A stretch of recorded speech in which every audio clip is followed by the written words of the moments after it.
Hello, everybody. It is Faye, the ENFJ, back after a semi-hiatus, and I'm doing my first facial interview on my channel, and I am super excited to welcome a cup of ISTP, otherwise known as ZZ, but we'll call him Z for short. So, yeah. He, him pronouns, they, them, any other pronouns? Mine are she, they, for anyone that doesn't know. Uh, it doesn't matter. Just All call me right. whatever. We'll mix it up. Okay. So we became mutuals on Twitter. I remember seeing you around actually when you were a cup of ISFP. It says for confusing times. Yeah, I imagine. So yeah, share with us, if you will, what that journey was like and how you went from ISFP to ISTP. I think you mentioned to me before that there were other mistypes along the way. So Yeah, well, as far as like actual like MBTI relation, there was it's been a 5-year journey, oh my but within the past year, yeah, um, Tumblr started it. That was a deep rabbit hole. I went down. But at first, of course, like you take the stereotypical 16 personality test like 5 years ago, and it's like, oh, you're an INFJ, but I didn't think anything of it. yeah. Yeah, don't you love how don't you love 16 personality quizzes? So I got onto that, but I knew very quickly I over because I wasn't very into it at the time, and I got very into it after about a year, and I was like, okay, no, these functions are weird out at the moment. And I would just fast forward to like as of last year when I had made a Twitter handle for typology, and I was ISFP at the time Mm. because at that moment in time, I feel like too, as far as like research or like me just doing my own personal research and what I've seen other people discuss, FI and TI can be radically the same in a lot of ways, Mm-hmm. Yep. but but I think like the main thing I wasn't looking at was inferior function. So like whenever I look at typology anymore, I always tell a friend or whoever, like, look at the inferior function first. Because I vividly remember like, okay, does not seem like my inferior function, but I feel so FI all the time. And I say I feel, which is weird, but with FI, I noticed about a year ago, I was and plus I was like in the head, like the mainstream of my college years too. So I was very like academically focused too. Yeah. So I wasn't giving a lot of pursuit to who I was, but at the same time, that was my thing. I was like, who am I? It was that very like identity focused Right. idea, in which TI is identity focused as well. But with that, with a lot of what was going on like in the world, politics and whatnot, I was very like steadfast and focused on like what I believed in, individually, like where do I stand myself and what I feel, and like it is spontaneous, and it felt like it came out of me like spontaneously through me. And that felt very FI. So it felt right. It felt right until I forget. I think it was Joyce Mang or Mm-hmm. I know she had, okay. I remember. I don't know what led to me her discussing with her, and I had this odd idea like, what if I'm an ISTP? Because I had this was over the summer, and I just got finished with college, and for some reason I was out of that academic mode, and I was in that real world mode, if that makes sense. Yeah. And I recall like, what was that moment when I was thinking about something and the way I was like the way I was interpreting things, it Yep. wasn't just like this. I developed like FI as a core, like right here, and like what, like I noticed a lot of like now that I am able to see it, FI DOMs, they have like this core to them and where everything comes from. Mm-hmm. That's not me. It's like for me, it's like a background. There's something behind me in my thoughts, the way I like interpret things, and it's all meshed together. And Yeah. every time I'm perceiving something, it goes into this enmeshment. and it just judges it, and it's these weird interconnections. And sometimes I was like, it's kind of like Jenga in a way, like the way I cannot describe the vector that it is. It's like its own space, and there's its own laws and its own conditions that make it mine of the way I think and interpret logic. It's the only way I can understand things. That's And so. then when Oh, sorry. Go ahead. Go ahead. Okay, I was just gonna like jump in and say that's really interesting because I remember I actually have like a really vivid memory of being on the bus one day, just sitting and interjecting and realizing that I spend not only so much time interjecting when I'm not interacting with people, but also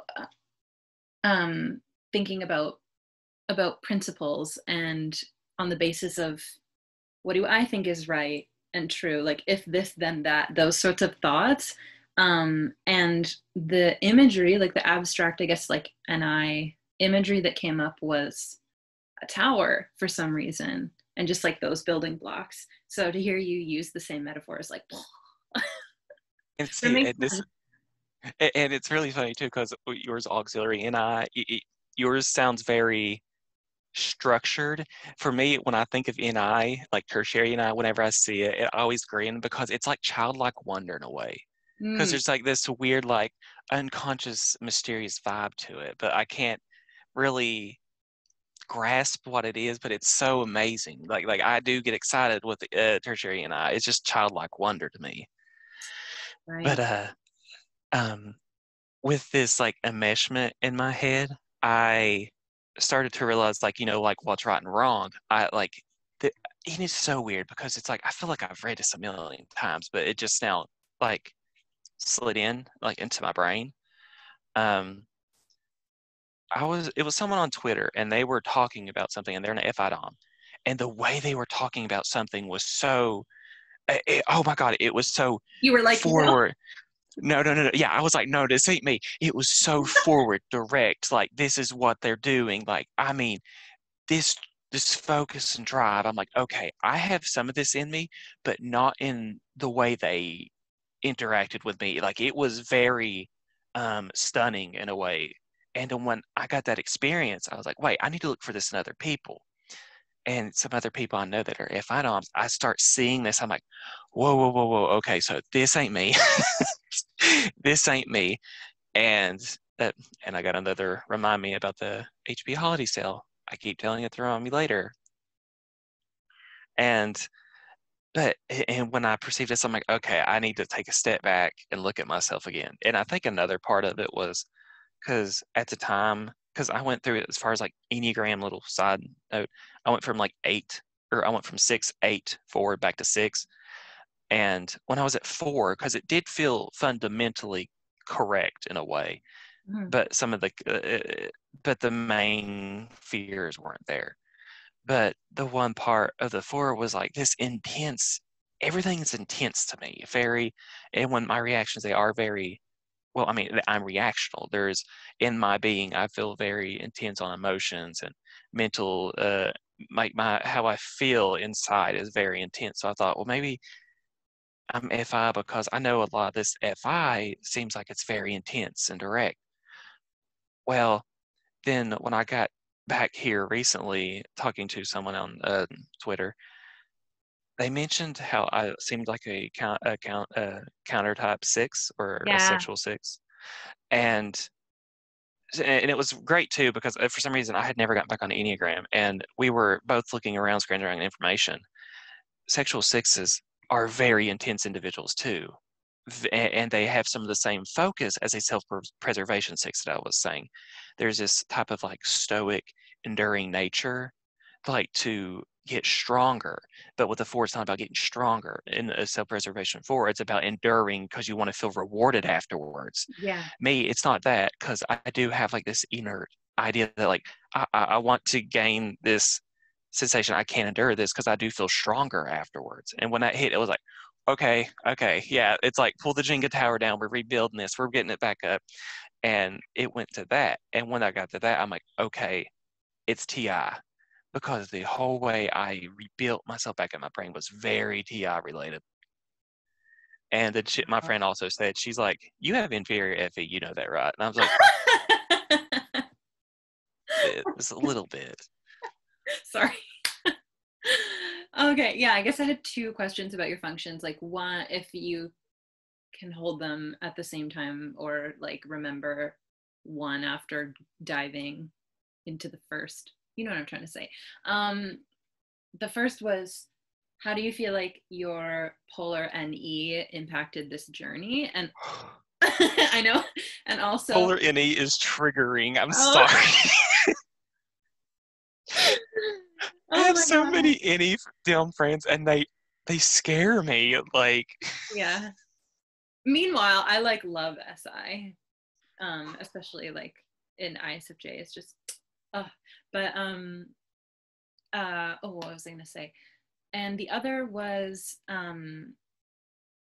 yeah, like I guess what revealed the inferior FE to you and to other people. okay, Yeah. with polar NE, Mm-hmm. because I want to get that out of the way. Wow, and there's that there's that sexual six of me. Like, let me get to the root of the anxiety fight at first, and then we'll go to the next later.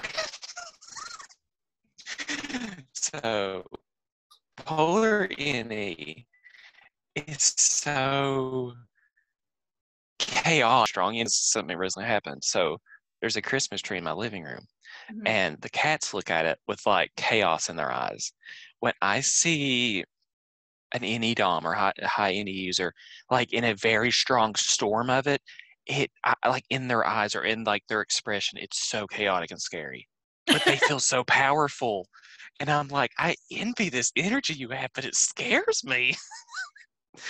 I guess it's because I can't really understand it through my own thought process. Mm-hmm. But polar NE for me,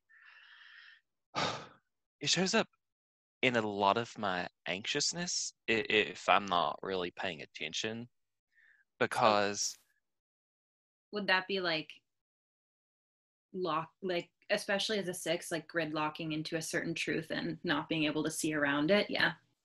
it's like a horse with blinders. I Mm-hmm. can't. It's like an absolute in front of me, and it's not even like straightforward. It's like even more like Like, it's an absolute truth. Like, I'm actually somehow like holding my face, or like holding my hand over my face to avoid this truth, but I know what it is, and I don't want to go outside that realm yeah. because there's so much more off to the side that I don't understand yet, and it's just like I shake when I think about this, because I mean, and I'm grinning. That's so incongruent with my behavior, but it's so bizarre. Like, how do I understand it? But I do have an Enneagram friend Mm-hmm. who kind of like brings me down to a grounded level with it, which I mean, I don't know how. When I think of Enne, I think of like gum. It's like elastic, and I know not many people, I think, would give it this type of physical, visceral, tangible idea about it. Enne is, and this is the one thing I do hate as far as definitions about Enne. It does not just pop out nowhere. Yeah. NE, it is existing at the same time on all realms, just like SE is. It's just on within a different existence of itself. And I feel like NE users are connected to it, Mm, and they kind of stretch it, and then it goes back out there, and they stretch it, and that's how I take it. And it's kind of like I don't know how to pull the rope. okay. Um, Yeah. Like you don't know how to like be the person and to rein it back in. it's like that very SE thing, because like I will want to interact with it, like how strong am I gripping this water, or like on a rope, how much strength am I to exert myself on? Like with this, I'm like, I can't grab it if I don't feel it or interact with it. So Interesting. I'm gonna have to let that one like seep into my brain for a while. okay, So so you want me to just like slide into FE yeah, yeah, yeah. feel? Let me take a quick drink. Okay, inferior FE, the pain of my existence. Okay, so with inferior FE, and plus they're like, let me see, let me try to separate certain factors in my head because there are certain realms of like FE which are like naturally hard for me to understand due to some mental things. But with FE, Yeah. I do admire FE DOMs. I admire them because in the way with FE DOMs is they're seeing something that I have a hard time seeing. And it's interesting because it's like, where can I get this lens? Where can I get this lens at? Like, but you can't. Well, I mean, I already know I'm blind, but with FE, like I had a friend in college that has the social skills of a god. Like one time, like figured out like I think I don't know. I think someone didn't like this opinion. FE's kind of like culture, understanding the culture Of of a something, yeah. yeah. It's kind of like understanding that. I don't know. Anyways, it's that awareness. I possess the awareness, but I can't interact with it. I don't like. I would say I don't have the common sense to go about the same means as them. It feels very awkward. I felt like a toddler trying to walk or learn to walk. But with them, which is very interesting because I'm absolutely like blind when I'm doing things at times. Hold on, I'll be about to diverge into something else. But with FE, with me, I have come to learn and understand that I do need to have this type of collective group because I think I had a discussion with you about how growing up, like I was like I was never FE driven at all. Like there was this like I Yeah. always felt everything was so individualistic, and like you had mentioned, well, FE's got to cultivate that if anyone's going to grow from it or something like that. Yeah. I've learned to appreciate that because on a level, and it's weird too because I can't describe FE to myself at times. Like Like I really can't. the function itself. Yeah, like. And it's funny because I can hear someone say it, and I have definitions in my head already, but to talk about me using it, because the only times I really use it is when it's necessary, and then for like FE DOMs, that is necessary. That's just that like it's so useful. Like it's just their use. It's like it's unconscious to them. It's out there. Like it's fully 100%. You're at 100% capacity of using it. Meanwhile, I'm like at 10% trying to use it. How do you think that differs from like being an FJ, for example, especially an NFJ? How that FE differs from just being an FE user who's a little bit expressive? Because there are a lot of like STPs, especially ISTPs, that you can easily pick them out in a crowd because they're more reserved.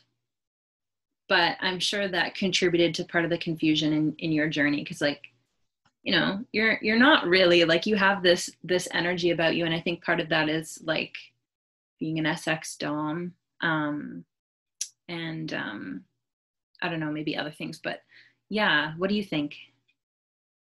And when you said like that reserved nature too, I think a lot of it comes from being actually like detached in a way, because in which I think that's a very like known component of just like an ISTP in a way is that detached nature, because I guess it comes with the TI, because I try to, and which is funny because TI is a subjective function, but using TI you want to remain as objective as possible. Like even in nature, I'm contrarian and I can't help it. But with that, it's like with FE, when I'm using it, I'm still trying to be subjective in nature when trying to pick things out, but I know that's not right. Because FE is like, okay, I need to say like in a small friend group, which is when I'm best at FE, is when because like which is funny because I get told I'm the dad friend, which is so weird. Aww. And when I'm being like assistful or like, because the thing is, if I care, I give advice. I want to like help you along the way or whatever, but it's through actions. And expressing that is just difficult. And when using FE, I think the only way I really do use it is by trying to stay aware of, okay, what is the collective thought? What is the disagreement here? Is the agreement here? It's kind of like going left to right. And then, but I still find myself going back, okay, how do I feel about this? Or like, what is this truly about, like here? And I find myself still like isolating myself and reserved from that, because if there's a disagreement, I'm like, See ya. yeah, I'm out. I'm out. Unless the disagreement or agreement is about me, and I'm like, okay, I want to hear your opinions. I'm looking left, right, like, what are we going to talk about? That's so interesting, because I feel like the STPs that I know are like that, in the sense that they don't take a lot of like responsibility for other people's crap, we'll say, which is fine, you know, but Unless like I really care for them, then I'm like right there. Yeah, because you've made a commitment of some kind, and you're like, okay, and Commitment. That's it. Yeah. Like fully, and which is so weird, because I'm just like over the past couple months starting to realize how much I do have an issue with commitment. Because Really? I think it's the way I interpret it, because like I've never been in relationships, but well, except for one, but that was awful. But we're not going to talk about that. But I saw commitment as like very like relationship driven. No, commitment can be to goals, to what you're going to follow through with. That is an issue in my life. And so when I look at FE2 as far as commitment, it is as far as like, okay, how do I fit into this larger scheme of things? Where do I fit in at? Like, because I just started. Okay, I just had a thought. Tell me what you think. I notice that STPs are hesitant to commit to things in general, because they take that very seriously. And once they do make it, it's like gridlocked. I can't get myself out of it. Yeah. Mm-hmm. Maybe because like there's almost like this lower FE, like lacking finesse around how to kind of slip out of that without like causing huge A ruckus, like yeah like a huge ruckus. Yeah, I can. Yeah, that makes sense. That does make sense. I don't know how to withdraw from it once I am committed, because because in a way I am serious natured in that regard. When I commit to something, mm-hmm. I'm in it. I'm in it. That's so beta, like I'm in it. yeah. And which is like, I think I've told you the story about my cat just jumped in the tree. Oh, awesome. My mom just yelled at the cat jumping in the Christmas tree. That tree will probably be down within a week. Amazing. But yeah, like I think I mentioned to you about how I went to a counseling degree. Yeah. Which, oh my gosh, the more I think about that, how much of that could have been bad. Because when I think about it, because originally I wanted to go into nursing, and I spent 3.5 years trying to get into that. Oh wow. And I was committed, and which is odd, because I had this very base reality of like, well, I do kind of want to help people, but in ways that like that suits me. And I feel like nursing would have been very great for me, because I can stay. I'm very good in the crisis. I can be detached, but I do have that caring nature to me, and I do possess a great deal of medical knowledge, and it comes easy to me. So when I spent 3.5 years going to it, I never had this thought process of like, is this really what I want to do though? I had to set myself into this, and I couldn't get Wow. out of it. And until I had health issues, and I was 7 weeks in, I had health issues. It's like abort mission, abort mission, abort mission, and I want out of it. I wanted Right. out of it. But I didn't know how to do that. Like you said, that finesse. I didn't know how to do that like in a very composed way. No, it's just like jumping out of an airplane. I'm out. That's how I want to do it. It wasn't very graceful, but I wanted to. Oh my god. And it's like STPs don't know how to, like, don't even really think about leaving a situation until shit gets real because of the lower NI. It's not like you're seeing how Right. it play out. You're just like living in the here and now, and like, And the best thing to do now is run. yeah. But I mean, until that point, you know, Right. you're vibing. You're vibing. Oh my gosh. Okay, wait. I wrote down a couple of questions and I wanted to make sure I hit the good ones. I guess, yeah, what do you appreciate about your cognitive functions? Because I feel like we skipped right to like dragging. Listen, I'm an Enneagram 6. I'm all about self-deprecating humor and Yeah. dragging myself. Oh my god. That is my bread and butter. I can do it all day until it gets to the point I'm like, oh, that hurt a little too much. Then I gotta get off. So, what I appreciate about my functions, now that I know what I am, um, as far as TI, I like it's fun. Okay, well, another HP reminder. Um, TI is honestly really fun for me because I really do like to take things apart mentally, and I'm not compartmentalizing it because it doesn't stay in one area for long.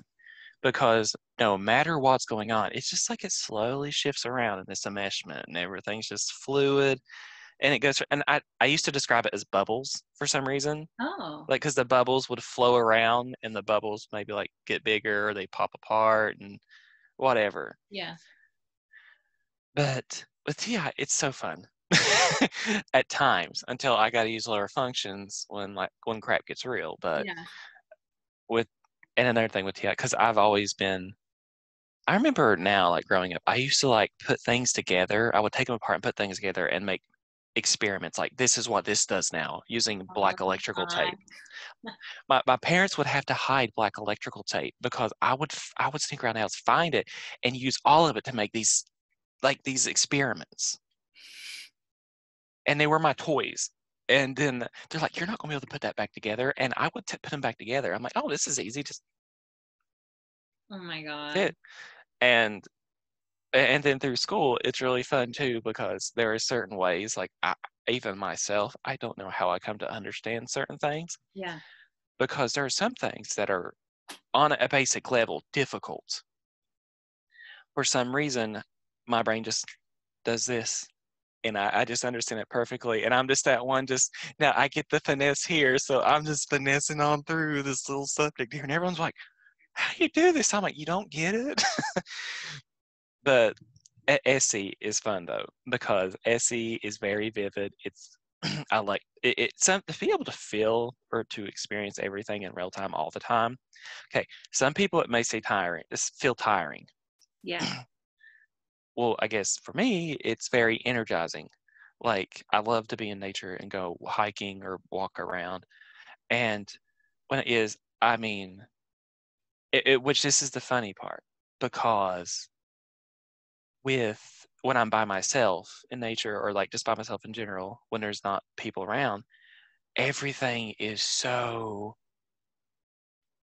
I guess, colorful in a way. The way I experience everything, Yeah. all my senses are interacting, and it's just like You're I'm not like an missing energy. anything.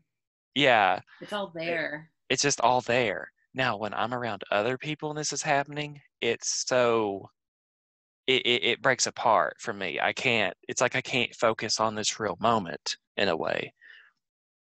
So, and then with NI, I have mentioned childlike wonder. I literally, growing up, I would think, and I started to think this was little baby NI when I was like 5. I had this habit, oh God, when I would be walking around like in the mountain or something, or like outside in the yard, there was these specific leaves or acorns or nuts, snails, something. They meant something, even though this is a regular leaf. But no, this is a special leaf. Like, but there was no meaning behind it. I was like, this is a special leaf, and I would keep it. Like, I would keep it for no Oh my reason. god. And it's like no like SI attachment, like this detail. No, it's just no. There's a meaning here, and I need to figure it out. But Mhm. I'd keep it and never figure it out. It's just I was like looking at it like I feel like wheels are turning in my head, like with my ISTP ex, actually. Oh, he also really liked to hold on to physical things, and I wouldn't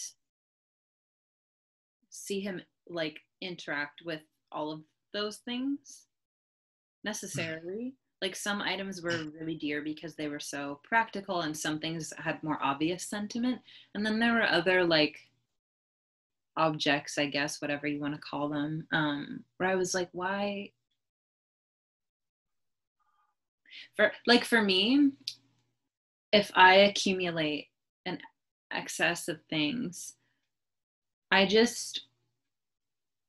know it's because my NI will miss them when they're gone. So I'll be able to, like, when I think of them the next time, I'll be immediately aware that they're missing from my space. And I'm like, whoa! And it just feels like someone cut a hole in my reality. And there's like, And it's probably like that tertiary SE too. You're now present that that object is no longer in your environment, and it's like you feel that hole that's there. Maybe. mm-hmm. Yeah. I don't know if that's kind of the same for you, but like I can feel that before I ever give anything away. And see, like you said, those little like practical objects. Like this was like just a little like gift my friend in grad school gave me. It's a little lapis lazuli wolf head or something. I like wolves a lot. Me and her into like geology and like rocks, crystals, and stuff.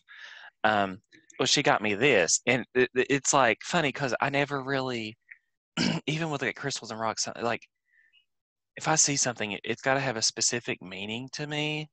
I just can't collect something. It's beyond me, which is so weird because people collect things like these bobbleheads or something. I don't. Of course, it's practical use that doesn't come to me there. But like with this, like, well, and plus it's like a little bracelet because the necklace thing broke. But this is temporary.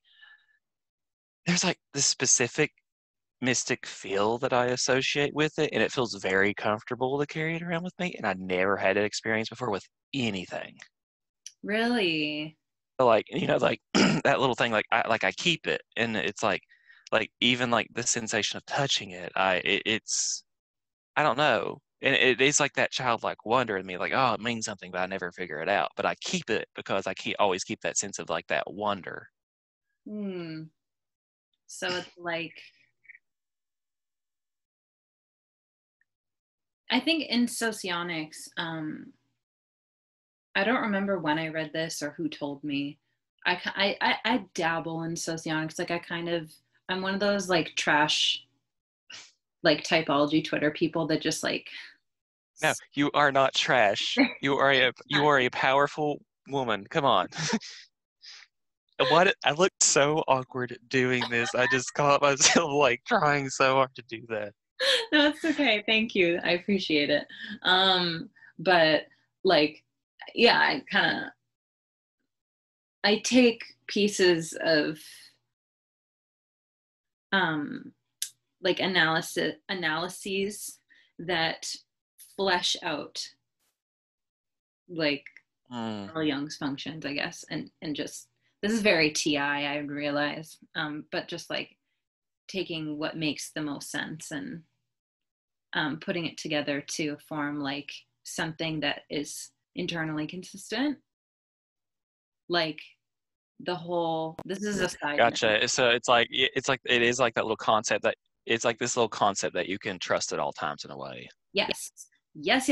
And then if that gets shaken at all, like especially because with me and inferior TI, I like go fucking haywire. I'm like, no! You tremble. No, no, Yeah. no, no. Now there are sometimes like as far as like now, like this me being a TI dom now, if I get stuck into analysis paralysis or TINI loop and I'm not there. Now, say amongst this loop, there is a huge factor within the way I think of things. And that reality is destroyed. Like, oh, this is an entire lie, or this is entirely wrong. I have to spend time consuming to it's like rebuilding that building block, and it's so stressful. Well, it's not stressful, but I have to literally take time. I can't associate with anyone, and I have to rebuild. I have to. If not, because I'm not going to be able to function. Yeah, relatable. Yep. I feel like in terms of duels, because I'm sure people are sitting here, if anyone's watching this, I hope you are, um, thinking, oh my God, when are they going to talk about duality? Because, here we are. I kind of get the sense that on the surface, like you and me specifically, look a little bit more alike than some other dual pairings, and I find that can be true when a person is very attached to their lower functions.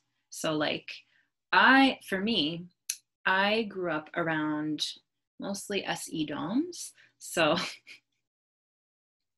and I don't know, like, I think there are parts of being autistic for me that like make me have a different relationship with TI, not necessarily better, but like a different relationship with TI than maybe other FE DOMs. But like, I also, as an Enneagram 4, for example, like, and being told I'm like fucking smart my whole life, I'm very attached to my introjection and my introspective like capacity. Right. So depending on, and you were saying like that, like you were being told that you were smart your whole life. You hold on to that. Yeah. And depending on what arena you meet me in, like you might actually kind of see more of the SETI first. Like at school, I was bullied on and off a lot, but you couldn't take my intelligence away from me. Right. I Even if, get you there. yeah, even if you like removed the opportunity for me to connect by shutting me out, like collectively, you couldn't take the TI away, right? So I definitely had to hold on to that more than maybe like a well-liked FA Dom would. And it wasn't even that I got bullied for like any good reason. Like I think it mostly had to do with like the shitty classmates. Shitty classmates. Internalized, like internalized misogyny, and like some racial tensions as well, which is really freaking unfortunate. Right. Yeah, but fuck the adults. Sorry, I'm pulling out the swear words now. I'm not monetized. It's fine. But like screw the adults that didn't intervene. But yeah, so I could always rely on those things, as well as with 2 ESFP parents and an ESFP brother. I could, if I was ever being gaslit, or even if I ever felt like my reality was being denied unintentionally, I could use the TI to hold on to, because they really like didn't have access to that in the same way. But it was also made me more obsessed with TI because it's their least valued in 7th, right? So they don't care about it. So I would just like go on these loops. But yeah, so I've had like healthy to unhealthy development of my inferior function, and even like my SE. I have a bit of a manic pixie dream girl side. I love that description. Yeah. I can't even pretend that that's not like largely my like fault, because I used that as a username online as a teenager and stuff. But anyway, that was a really long-winded way of saying I'm in touch with those functions. And what's really interesting too, you were talking about how you were attached to TI, and that was something you can take away from it. Mm-hmm. 2 things with me, like and this is related to me being SX6. A lot of times with SX6 too, they will attach to any form of strength that they have. And for me growing up, it was intelligence as well. Right.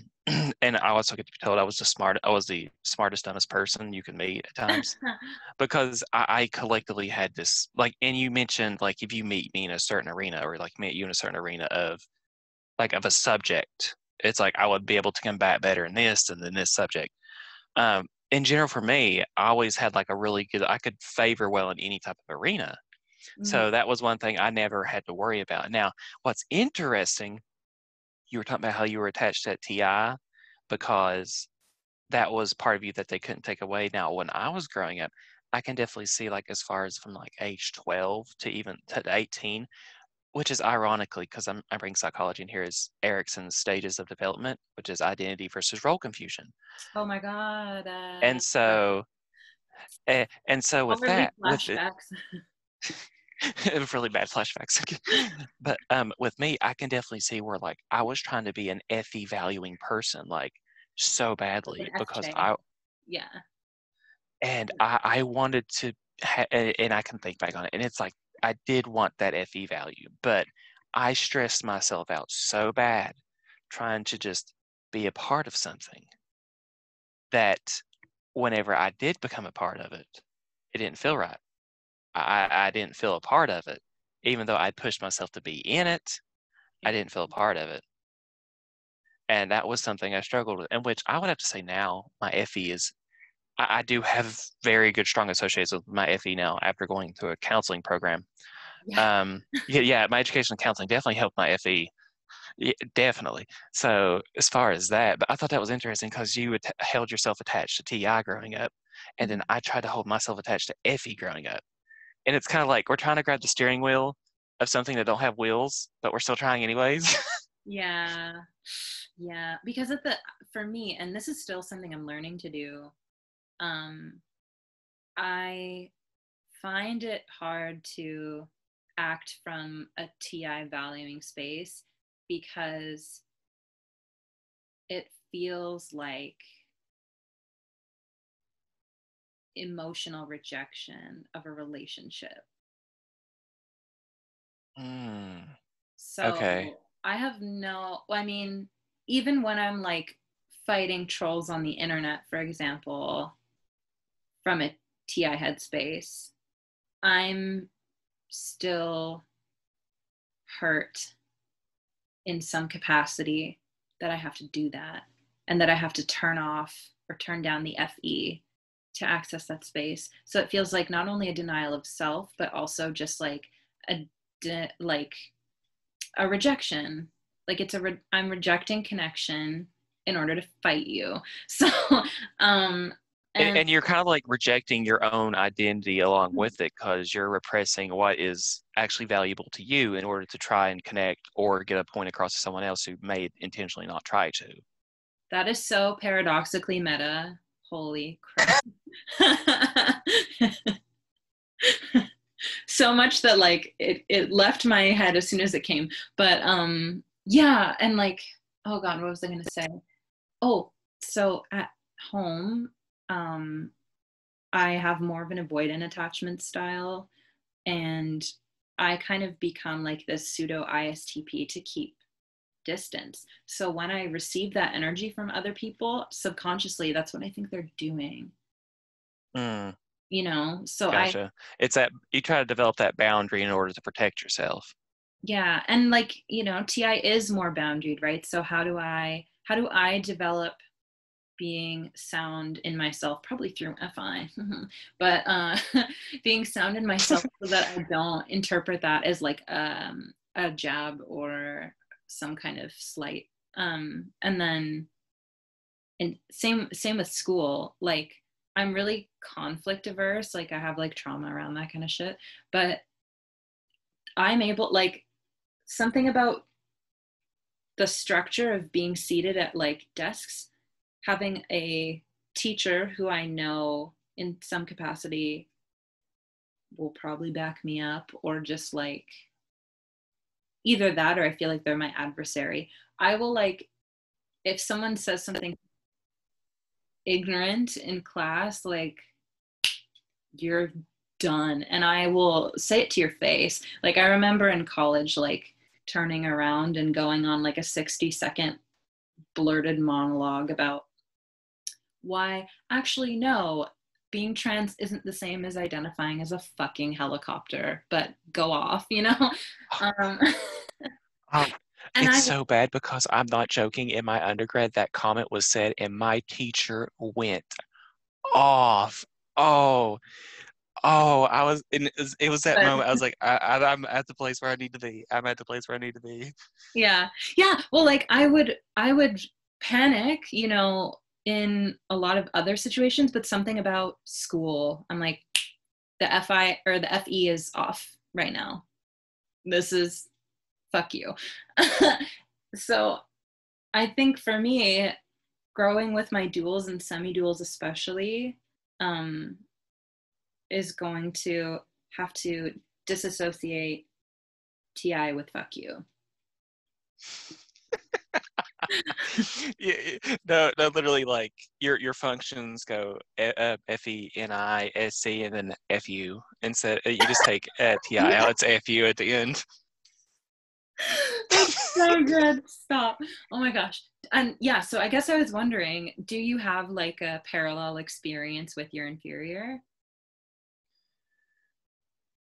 of like Yes. negative associations with FE in other Yeah, people? yeah, yeah, because in which, I mean, in a way, this was toxic of my thought process growing up, but I didn't trust. Of course, this may be a little bit of my like trust issue related to I know Enneagram what 6, you're but gonna say. Go ahead. when Because people would be a part of, huh? oh no, I was just saying I know You're what you're like, gonna say because we kind of talked about this before, but go ahead. like with this group of people, like because I don't fully, I mean, like I don't fully trust anyone. So when I see someone like trying to put something together as a group, Yeah.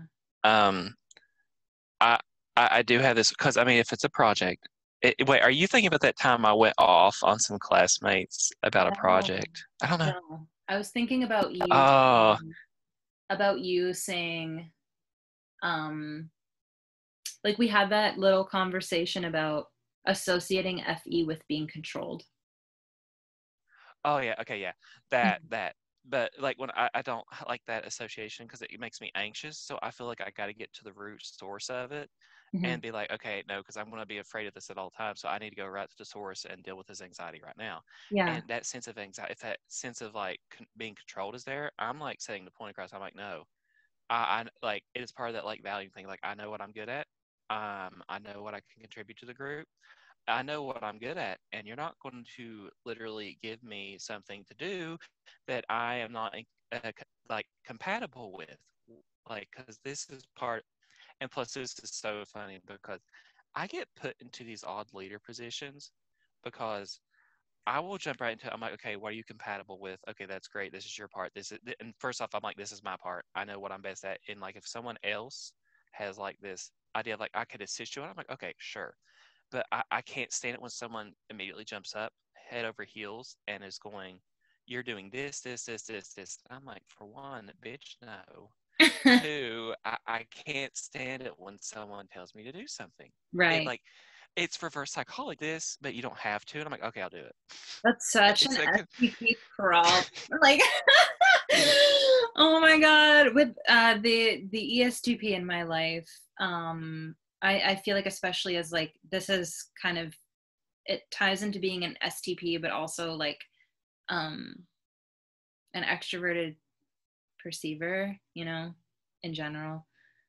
I don't like being told what to do either, but I think for me it's a bit more nuanced than automatically hating it. But and see my ENFJ, my FD Don friend in class is like that. He could be he could really get the nuance of the feeling in a situation like that. For me, I'm like, no. right. Yeah, well, because like if I recognize that I need direction, I'm very happy to take it, and I'm relieved by someone taking over those technical steps for me. I'm like, go ahead. But if someone tells me what to do in arenas where I already feel competent, then I'm like, whoa. It It's depends. like I already know what it's like you already. It's like I already know what the hell I'm doing in this field. You don't need to tell me what I need to do if I already know what I need to do. Yeah, Kind of like that. yeah. And then in terms of versus like okay, I've internally accepted I need to put this piece of furniture together. Please tell me what to do. I'm dying. And I might be like, I might like lack the SE to like ask or something, but so having someone step in is like a bit of a relief in that case, but I have to also internally decide like, okay, I can't do this by myself. But Okay, so this is related, and I'm wondering if it's coming from that like FESE place of like, okay, in school, if you were confused on something, did you just suffer in silence or did you ask the teacher? um Or if it depended on the subject, but what was most often what happened? it depends on the subject, but actually leaned more towards asking. Like I usually sat Okay. I was comfortable sitting at the front. Um I I raised was at the my hand. back. Yeah, no, I I was raised at my the hand back. a lot. I didn't mind, especially because other people didn't really participate as much. And I get it because I don't think the system is set up to encourage participation, to be honest. Um, but I, Educational system as a job, and I can see that. yeah, exactly. But I love to talk. Like, good luck shutting me up. Gemini moon, tropical, okay, Gemini rising inside real. So, uh, whew. It's like once this talking train starts, it's not going to stop. Yeah, exactly.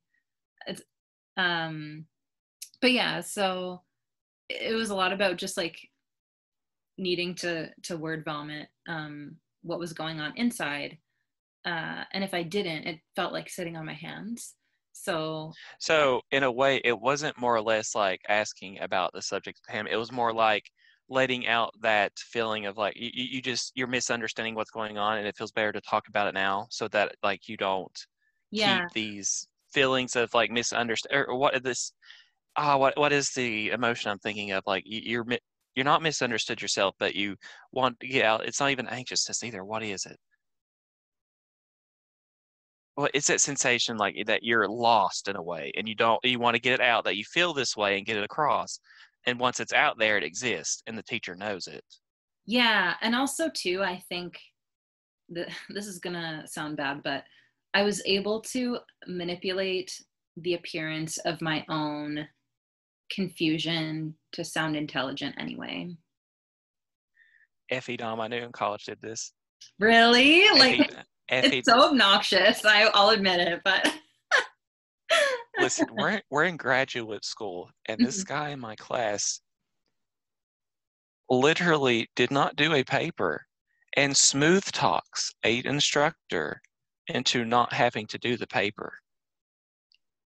yeah. Listen, I found out about this. I looked at him, I'm like, I hate you right now because I spent so long on that research paper. It was a research paper too.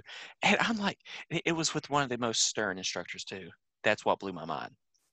That's what blew my mind. It was with Wow. one of the most stern instructors. I'm like, I hate you right now.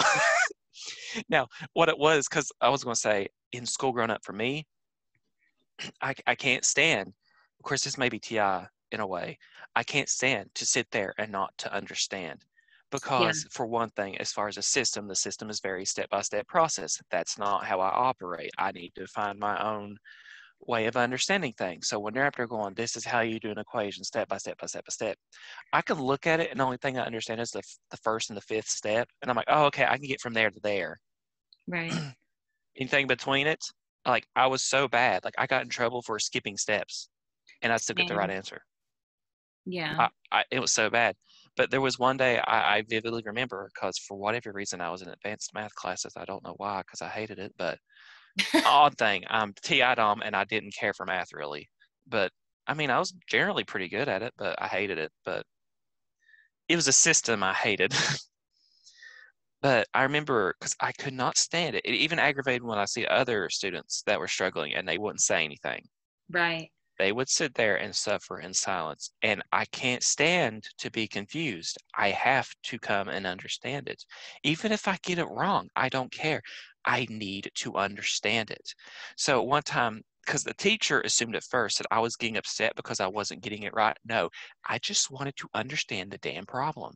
How did you get this? Or where is this connect at? I want to get this enmeshed into my head.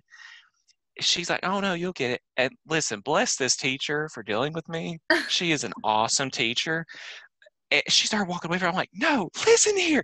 You turn around. I'm saying this to a teacher in class. You turn around right now and show me how to do this. I do not understand it. I do not care that I'm getting it wrong. I need to understand it. She looked at me and went, oh, that's your problem? I went, yes. She thought I was just getting frustrated that I was getting it wrong. No, I could care less. I just wanted to understand it. Because like there's other people in my class like, oh, they get it, or they're just suffering in silence. No, I want to understand it. I just want to understand it. Interesting, because I Like, think because for me, I have the assumption that if something is understood by me or others, then it won't be wrong. That's probably inferior TI talking, though. lower TI, I can see, not like Yeah. actual, not on exact inferior TI, but yeah, that'd be some lower TI. Like Oh, and there was this. It's hard to hold space for that nuance, you know? Yeah. And I specifically remember this woman in my class too. Whatever, student in my class, she's a math genius, like she really is. Yeah. And honestly, what was her type? I cannot place my type on her because I just thought of it, but I will later. She just had this talent with calculus, which is odd too, because this is how it went with me. I hated algebra. I hated algebra 2. I get into trigonometry, pre-cal, and then calculus, and I'm doing great up here. But lower concepts of algebra, I hated it. Wow. Because algebra is mostly step by step. You just got to make sure you follow that step by step process. It's all SI, and I'm sitting there going, rolling my eyes right there. But when you get into trigonometry, pre-cal, calculus, and there's some sort of repetition and some visuals because the instructor or the teacher actually got to the idea of like, she would come up with these scenarios. You go up to the chalkboard and jokingly, like if there's a sniper at this building right here, and I mean jokingly, like we would make these crazy equations. And this is where I flourished because I was interacting with it. I was getting these visuals in my head. I'm like, okay, let me imagine this building right here.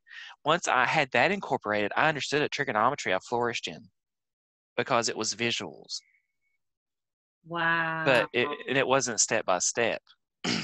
Right.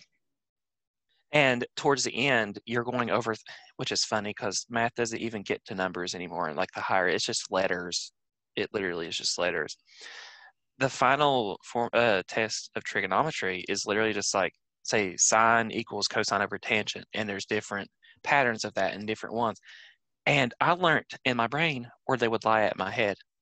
And if I need to move one around, I could sit there and move it around my head like this and move it around. I made a That's perfect why 100 I on that test. suck at math, because I don't have the mind's eye for those kinds of concepts. I have the mind. And it's not all math, like math in itself. It was just trigonometry. I don't know why. It's just that. Wow. We didn't even have that many branches of math, like higher math in high school. But I think that was just like being like in Canada and having Well, resources. But yeah, I was in like remedial math because I have like hella learning disabilities when it comes to math. Like we're talking like calcula in a way, it's just really like struggling with it. Well, I had to do IQ testing for a diagnostic process in grade 10, and I scored in the bottom 5th percentile for my province, which is like the size of a state basically here. Yay! For my age group. And then so I was performing like 4 years under what I should have been. And then but my verbal oral processing was like bottom or top 1%. of the whole problem. Like, so yeah, so like here's your actual where your talents lie, and this is just the one part where you will naturally struggle in. It's that whole aspect, and that's another thing I hate about the educational system, as Yeah, far as it doesn't enforce that natural talent. No, you need to be at least good across the board. Not all across the students board. are going to be that way. Because I Not all could, students are going to be great across the board. yeah, I could have developed so much further in those strengths, and um, I didn't, and I didn't even get to develop my weaknesses really either. So I was just like stuck because I was twice exceptional, or like on, like I had these learning realities on both extremes according to their like very linear measurement of success. I think in 5th grade, this was when I was getting tested for ADHD. Oh They yeah. did an IQ test on me, and I think it was like 141. It was really high, which Okay. I feel like an idiot. So I feel like an idiot, though. I don't know how. But that my IQ, like at the age of like Wow. 11 or something, was like 141 or something. Wow. But this is the thing: everything was across the board. But my comprehension skills, I had comprehension skills of like beginning of a 2nd grader. But I could talk on a 12th grade senior about to go into college. Like I had that type of verbal capacity. But due to my comprehension skills, I was struggling in school because I could read, write, and do everything. But you tell me something or I try to retain it, I had nothing. I couldn't tell you. Do you But think, you could tell me, is that like go ahead. like auditory processing issues for you? No. A lot of it came, well, a lot of it was ADHD related. I had at the time, the incapacity to be able to keep an actual thought process within 3 seconds. I'm not joking. My thoughts went so fast. I could not tell you what I was thinking about at all times because it just kept moving. So I couldn't tell you what I remembered. So I had to work on the comprehension skills and something about it was like spatial memorization of somehow they included that because as far as like kinesthetic spatial awareness or like learning skills, I was great in that. So there was little ways I had to learn to build my comprehension skills up because I was like 5th grade was awful. It was just awful academically. It was just, and plus I was sick the entire year. I just hated it. I hated it. Oh, But yeah. yeah, but you got me thinking about the educational system, and as far as like thinking it, now for you, how do you feel like as far across the board in your educational experience, how was it as just like being as an ENFJ? Because I mean, you've already told me small aspects, but how much was like how was the experience? Because what it Um, is, I'm also doing this for my own knowledge because when I'm talking to students, I do have formulate this idea of like what oh kind of right, type yeah, are they because you're a maybe. teacher. Yeah. So well, I'm a school counselor, but I still Okay. try to use MBTI and assumptions like, oh, maybe they're this, so maybe this might work with them, and I could have suggested maybe like this. So like if I see this FE Dom child, I'm like, oh wait, they might need to work on some TI in my brain. So I think of things like maybe you need to work on this in your spare time, and to work on your anxiety, do this. So I like pair it together. Right. Wow. And when I was interning at a high school with seniors, you can definitely tell who their type is. I would definitely like in my brain keep this. Okay, they're definitely like an ENTP. Um, you are going into law school, or no, law school, and I was sitting there thinking like, okay, this is stuff you need to work on, and I could literally formulate like, hey, this is what you're most compatible with, and this is what we can help you to work on until you get to college. So I'm wondering, like, as far as an ENFJ, like educational system wise, like how, which I know you said you struggle due to a lot of like learning disabilities, like, and I assume it's dyscalculia. Is Yeah. that one of them? They didn't name it for some reason. Like they left it at like disability with arithmancy or something like that. But like I have uh, pretty much the full range of issues with dyscalculia, although the switching numbers around was like not as frequent as like would be stereotyped maybe, but oh my Mhm. God, like, yeah, and it impacted my it still does, like impact my directional ability and things like that. So, but I feel like my enneagram actually impacted my experience a little bit more just because I felt so rejected and unsupported a lot of the time, and like that has to do with that, like not only fleshed out the enneagram type wounds that I have, but also just like I was sensitive to them because of already, Gotcha. I was a four That's by the already time I was, existing. yeah. Like I came into the education system with an enneagram type already. I was born a 4. I was born for this, but yeah. And ENFJ, well, obviously, like we don't tend to be great with STEM stuff. Like I'm sure there are exceptions, but it's definitely not the rule. Right. So I would have appreciated, I don't know, having the opportunity to opt out of mid-level math earlier. And also just having the curriculum, even for like remedial math or whatever. Holy pop-ups, geez, sorry. Remedial math be more practical. Suited to the practical needs that you would need for the future, instead of going for mathematical skills that you probably will most likely never use because you won't go into that field because you don't Yeah. are not compatible with it. Yeah, and I needed like a home ec course, and the fact that that hasn't been available for a few decades is like, I get why, but I They never don't had a home ec course. know.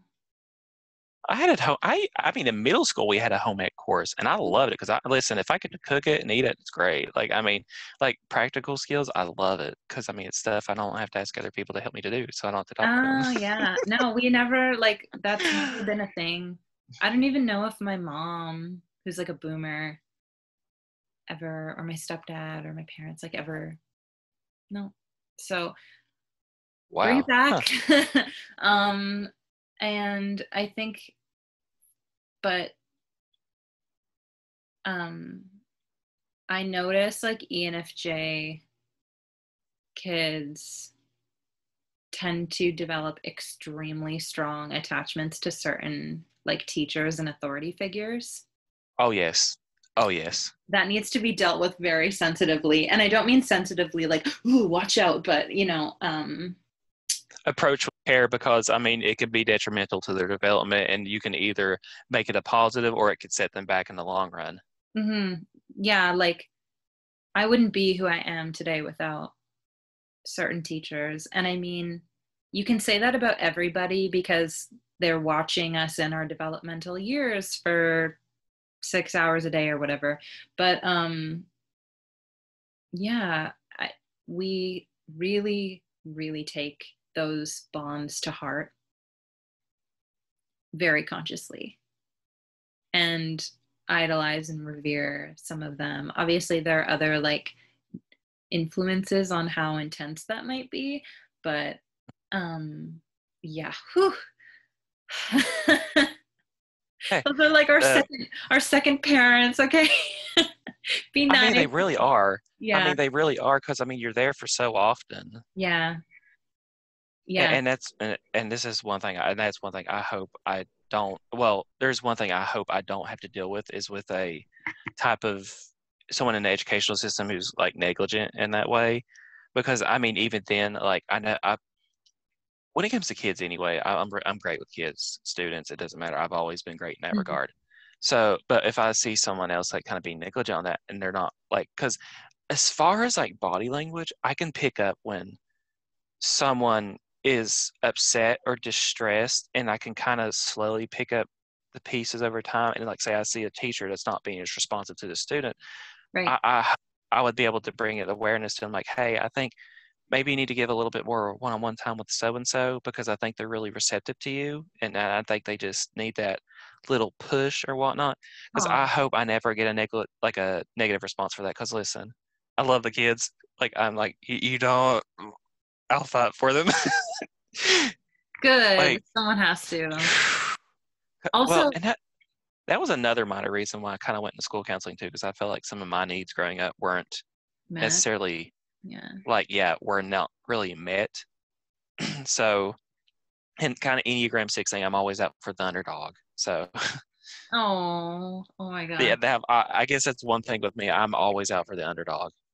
I think talking to you also confirms that my mom is like a 6, because I was like going back and forth between 6 and 4, and I hear Hmm. certain things that you say. I'm like, oh, that sounds like her. But she is an SFP, like she's an SP as well, and I think that like creates like a false NE energy too. So that's interesting. Yeah, I could see that. Yeah, but because there's a should I not, to it, that it mimics that, like, It's kind of like that panicky, like I need to weigh this action very carefully, but it's really anxiety driven, so it's not correctly played out well. yeah, the energy might look similar, but it's not the same like thought process necessarily. But what I was going to say is I noticed that like STPs, like more ESTPs, to be honest, the formative years are the most important for them. Like with the FI polar, like Hmm. they need to be handled with such care by those seeking to support them. Hmm. Um, Even as adults too, because you can't tell them what to do. So you have to give demonstrations of the right things to do and opportunities to show that. Right. That's the And, only and that's the only freaking way. Whereas you can reason with me, um, mm, you know, I get you. or try and, yeah, but And that's like one thing I see, and I know like in the school system, there are like some students like they are naturally like rebellious in a lot of ways. mhm, And as far as types too, I see them as having like FI in their shadow stack a lot of ways. And plus, I know it's associated with like their home life and whatnot, but still, yeah, it's there. And it's not that you can't. And it's not that you can't really like, hey, you shouldn't do that. No, they've never seen someone perform this action before in a consistent way, in which that will help them identify with it and align with that. And if they don't, they're not going to. yeah, So it's like leading by example in a way. And if the kids don't see this consistently, it's not going to line up. They're not going to. It's like the FI down there. It's just not. They're not going to develop them consistent values that need to be as a human being able to use, so you can convert, like understand other people. yeah, And like with me, because I would say thank goodness for mom, because well, social 6 too, very traditional, traditionalist and whatnot. For as far as like just like being able to know what, or well, how would I say this, helping me develop to how I should react in situation, or what's appropriate, what's not. Because there's sometimes like I'm like, well, technically that's you wanting me to be appropriate in the situation, but there are situations where I'm like, okay, this is what's appropriate, this is what needs to be done, this is wrong, this is right, and this wrong and right is just basic human nature. And then there are differences, like if you want to go above and beyond, that's you. right, yeah. Like, okay, now that we're on the topic more, I got on tangent there. oh, no, no, no, no, it's okay. I was just thinking, since we're on the topic of relationships, I had this question for you too, like to kind of tie multiple thought processes together. So obviously, like you and I are friends at this point, and what was my exact question? Let's see. Have my Um, fun. At this point, I think we are friends. What about our developing friendship works for yeah, you? yeah, yeah. I sent it to you. What about, yeah? What about our developing friendship works for you? Like in a cognitive sense. Obviously, we have like similar social values, but other than that, As far as like even like discussing and talking with you, mhm, um, I mean, well, me, I'm a very laid back person generally, and it's not really hard to get along with me. yeah. And so like I can tell you like you're the type of person too. Like you can associate with anyone. Like if they're just nice to you, like well, this is the thing. Really feel like with you, people, if they have an interest in you and you start talking to them, I mean, like it's very easy to talk to you, and it's just get to know you, like as far as like what, I don't know, I don't know how to describe it really, because I do get along with you fairly, like pretty easily. And like, I think today when we were messaging, it's like we get to the same point just through a different layout or something like that. Yeah. It's like It's like, backwards almost, but in the same direction. but as far as like friends, it's very easy to get along with you, and like, and it's that iffy thing. You have this derived sense of like unconscious, like this is like we can keep things comfortable in a way. Like, dude, I'm so bad at explaining FE, No, no. but um, it's very. I do like. There's some like conversations I think I'd love to have with you as far as like your auxiliary NI and my tertiary NI, Ooh. because I love to converse on odd topics and see how people interpret those in a different fashion, because then my understanding's changed, or I can learn, because that's one thing I do like, and I can see that like where you appreciate, because you had to grow up more, like, you valuing TI more.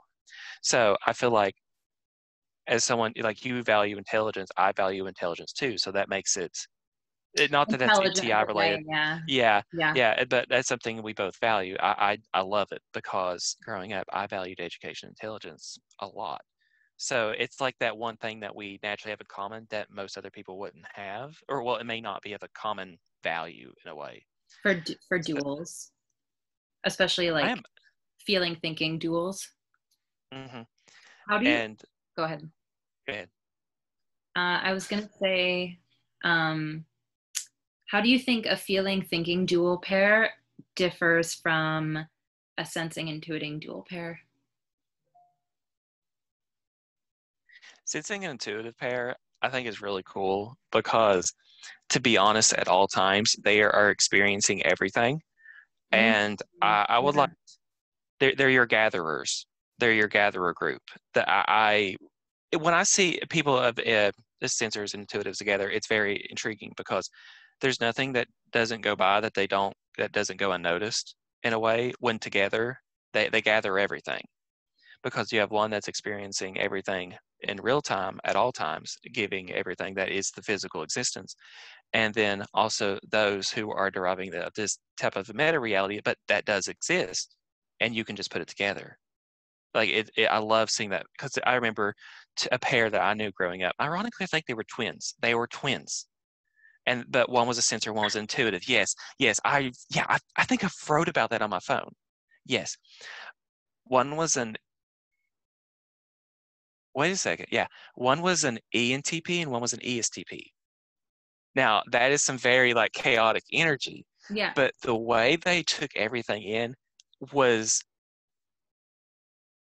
oh my God. There's like the word that nothing ever went by without being noticed. One's picking up on one type of reality, and one's picking up the same reality, but in different contexts. I'm like stressing thinking about that ETP double blind FI, like, oh my God. They Who's were accountable? wild. Like, They no were one. wild. Funny is because they had a third friend that was an ESFJ that kind of grounded them a little bit. Yeah. Oh, that's So actually a good middle person because you have your dual and your semi, or sorry, your um, activity partner. And I don't actually know what ESTP, ESFJ is. In my head, I'm like semi activity partner, but that's not a thing. but before I go into T and F, I Yeah. love ESFJs. I swear, My best friend is an ESFJ. I love them, because I think it's the tertiary NE. I think tertiary NE is just so funny, witty, and it's just cute overall. It is. Because I don't know, because it's kind of like with me with NI, like NI is like that childlike wonder. With them, it's like that childlike experience that they have, Yeah. and you see them doing it, and they're just like a little child. I just think it's so cute. Now, T and Fs. Now with that existence, now these I feel like are your decision makers, even if they may not be like evident, because I mean you have your introverted and your extroverted, so you don't know if someone's made a decision or not. But between your T and Fs, you have a very and it's funny because I would say S and N is more active, but no, I'd say T and F is more active Yeah. because there is more, I feel like, energy being consumed to have output with. Because with S and N, it's just like a processor. You're receiving everything at all times. But T and F, you're the one shooting it out there. So it's always a very active interaction. Um, and and I know a lot of people say, as far as like relationships or being partners and whatnot, like T and F is a very good thing. I can see positives and negatives though. It depends if the F has the ability to value T, and it's the same thing for the T, if the T has the ability to value F. But the thing is, I don't see that in S and N because due to the thing that they are data gatherers is what I would call it. There is no type of like filter to it. They're both just receiving everything at all times, and it's just to receive, not to put together. So, because I never see any type of like confrontations with N and S's together as far as like what they're receiving, because I don't really see disagreements between it. Because they're like, no, this is what I've perceived. And they're like, well, this is what I've perceived. And when they work together, they get the whole picture. They really Right. do. They get the whole picture together. Yeah. They just might annoy each other or have Yeah. like a disagreement. It's those little squabbles. It's those little interesting squabbles they have, but at the end of it, they're still friends and it doesn't matter. Yeah. Like I actually, in terms of duels specifically, I actually think our pairing, like not you and me as individuals, but our type pairing is the most emotionally fraught one out of all 16. That's my opinion. Yes, I could see that. And another funny thing too is because as far as ISTPs in general, because which I would have to say, even as an ISTP, I possess better emotional intelligence. I always have. Mm-hmm. Well, And emotional you went, awareness. yeah, and you went to school to continue to develop it more, right? Right. And Yeah. which is another thing I've kind of thought about when I had that 7-minute discussion with the site supervisor and said, sign me up, fam, when I really should have gave it a very good thought process, but I didn't. I think at one point it was literally just for me in a way was to kind of like, hey, I'll figure this out along the way because I mean, maybe I had this unconscious idea I want to develop emotional intelligence. But Mm, so it was more out of like the sense of consume and then the sense of like a duty of some sort. right. Oh my Which God. I thought it was out of a sense of duty at first. And I was like, oh no, I just wanted to know. Like genuinely, I just wanted to know. Yeah. That's such a STP thing, like balancing the sense of duty with like what do I want to do? I want to stick my finger in that pie. But I'm that child that went down the aisle when you said got to stick my finger in that. Growing up, I got jumped to all the time because I would not stop touching everything on the oh my wall. Like God. anything that was hanging up, I wouldn't. I had to touch it. If I want to touch it, I was like, I want to touch it. That's it. Oh my God, SP children. Jesus. But uh I think I think ours is the toughest. I mean, anyone still watching this, feel free to debate, but like um we have this, like FE is going to fight for harmony, for relational repair, and Mhm. TI dominance is most likely to reject it. SE will bring that force to the relationship. Mhm. And yeah, having those two, and like NI can even have blinders on sometimes, as we were saying earlier. So having all of those factors like mixed together is like, it can be really efficient and offer a lot of depth, but if you're not coming from the spirit of teamwork, forget it. Like you're gonna And which is very interesting because I mean, to be honest, I think I've only really known like 3 ENFJs I really associated with. One. Now, I mean, to be honest, I could be wrong on that one. Stop, because they were awful. They were extremely toxic to me. Like everyone. towards the end. Like no. I mean, it's like 1 out of 3, so it's not like a very large margin. But No, but like listen, people have this habit of confessing to me like, oh, I don't know a lot of ENFJs, but this one that I knew was horrible. I'm like, great. Thanks. I was like, Well, I mean, to be welcome. honest, I may be wrong on their type, but listen, like they threatened like doing some like self-harm on themselves if I wouldn't, because like I was confronting them on something. I'm like, this is wrong. You shouldn't be doing this. Like Yeah. this is bad for you. Because like I was really close friends with them, Yeah. and they took it as this notion to keep manipulating me in. Mm. Oh, listen, it happened a third time. I called him out on. I was done. I just like I had to block him. I told him, I said, I have suggestions and I don't want you to talk to me anymore because it got to that point where it was affecting my mental health. I was like, Yeah. you go and get help. Here's this number. Here's this number. Here's your resources, and don't talk to me again. Yeah. Because that was my final advice. I'm like, take it or leave it. I had that happen with an ENTP actually. Oh God, listen, ENTPs are something else, man. I love like I on I think one of the worst arguments I ever got in one time was with an ENTP. Oh wow. You must have pissed each other off with like each other's, well, It was stupid. It was like one of the dumbest conversations that ended up just being a fiasco of an argument. really? And part of it was me being stubborn and him, what was he trying to do?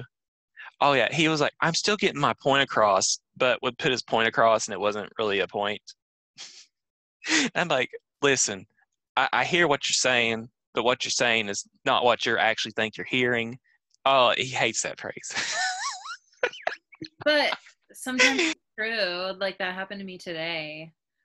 Okay, speaking of misunderstandings, what's one thing you wish FE DOMs understood about TI DOMs?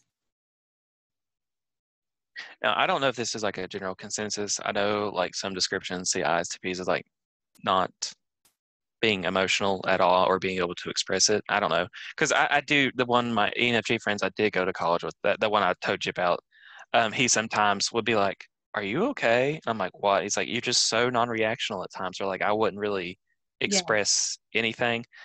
And I had to tell him, I was like, oh no, I'm experiencing it in my own body, in my own way. It's just, I don't know. I can't express it in an emotionally driven way.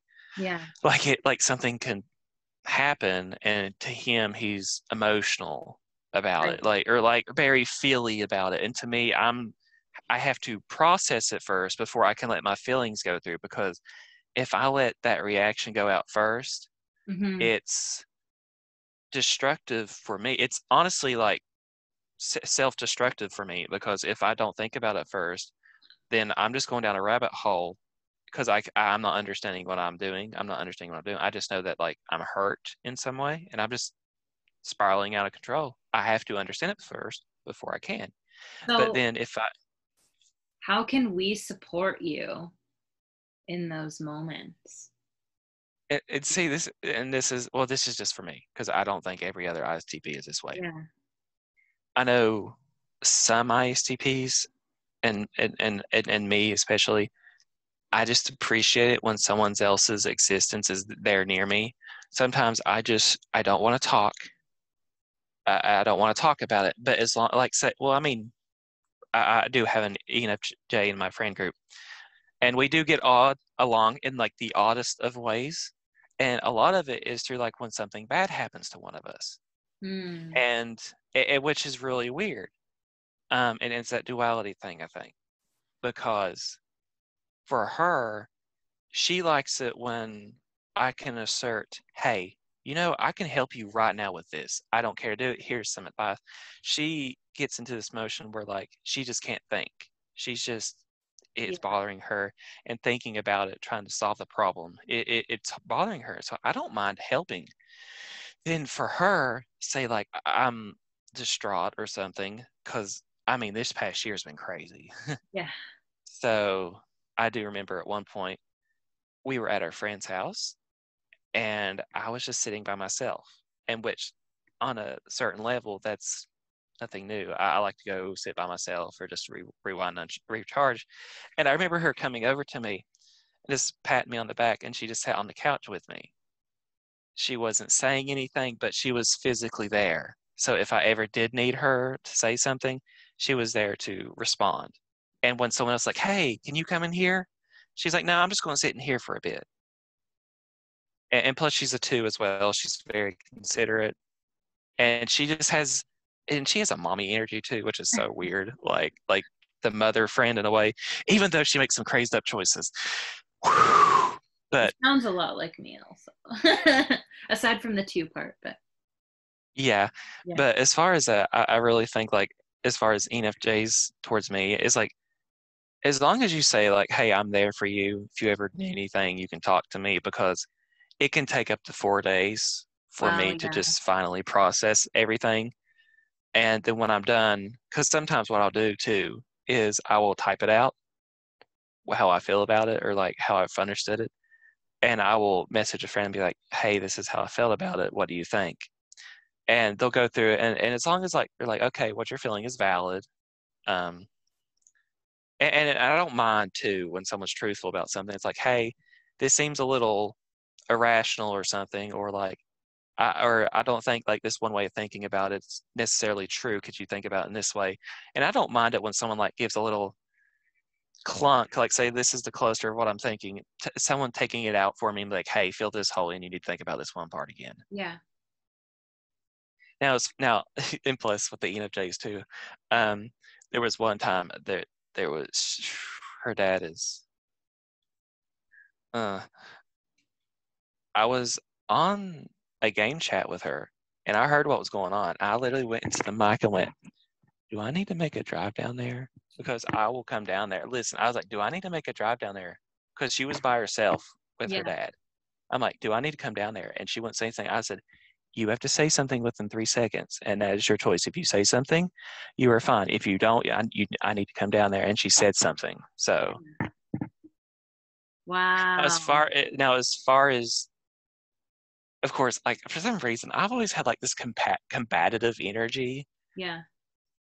and and plus it's funny because I see Enneagram sixes, they're like survivalists, and something I see among sixes is like for SXs or sexuals, kind of like the fighters, where you fight first. SP or self-preservations, they tend to like, is it flight or freeze for them? It's flight. SP Like, got kind of like yeah. runs from it, and SO freezes, which is so funny because my brother is an SP6. He flights. My mother freezes, and I fight. We're all sixes, but different things, and it's so weird. So I know amongst that I have to watch because I don't need to act like everything is of life or death at all times. Yeah. So as far as for you, what do you feel like as far as like STPs, like we could help ENFJs or NFJs on stuff? Well, this is kind of double-sided for one. Like, if I think an STP is upset with me, but they just don't want to share because they're still processing or they aren't ready. In the past, I've always felt like either they were lying to me about why they didn't want to share, or like um my needs around communication and openness didn't matter or had to come second. And that could have just been some like incompatibility, like two people trying to, you know what I mean? But trying to bend over backwards to meet in the middle. Um, but I still think I could have and can continue to do better with um, not taking it personally, and or like figuring out ways to get that need met without it feeling like invasive or pressuring. So any insight on that is welcome, but also And you said something interesting there, like, and this is just one thing too. I just kind of learned through my education.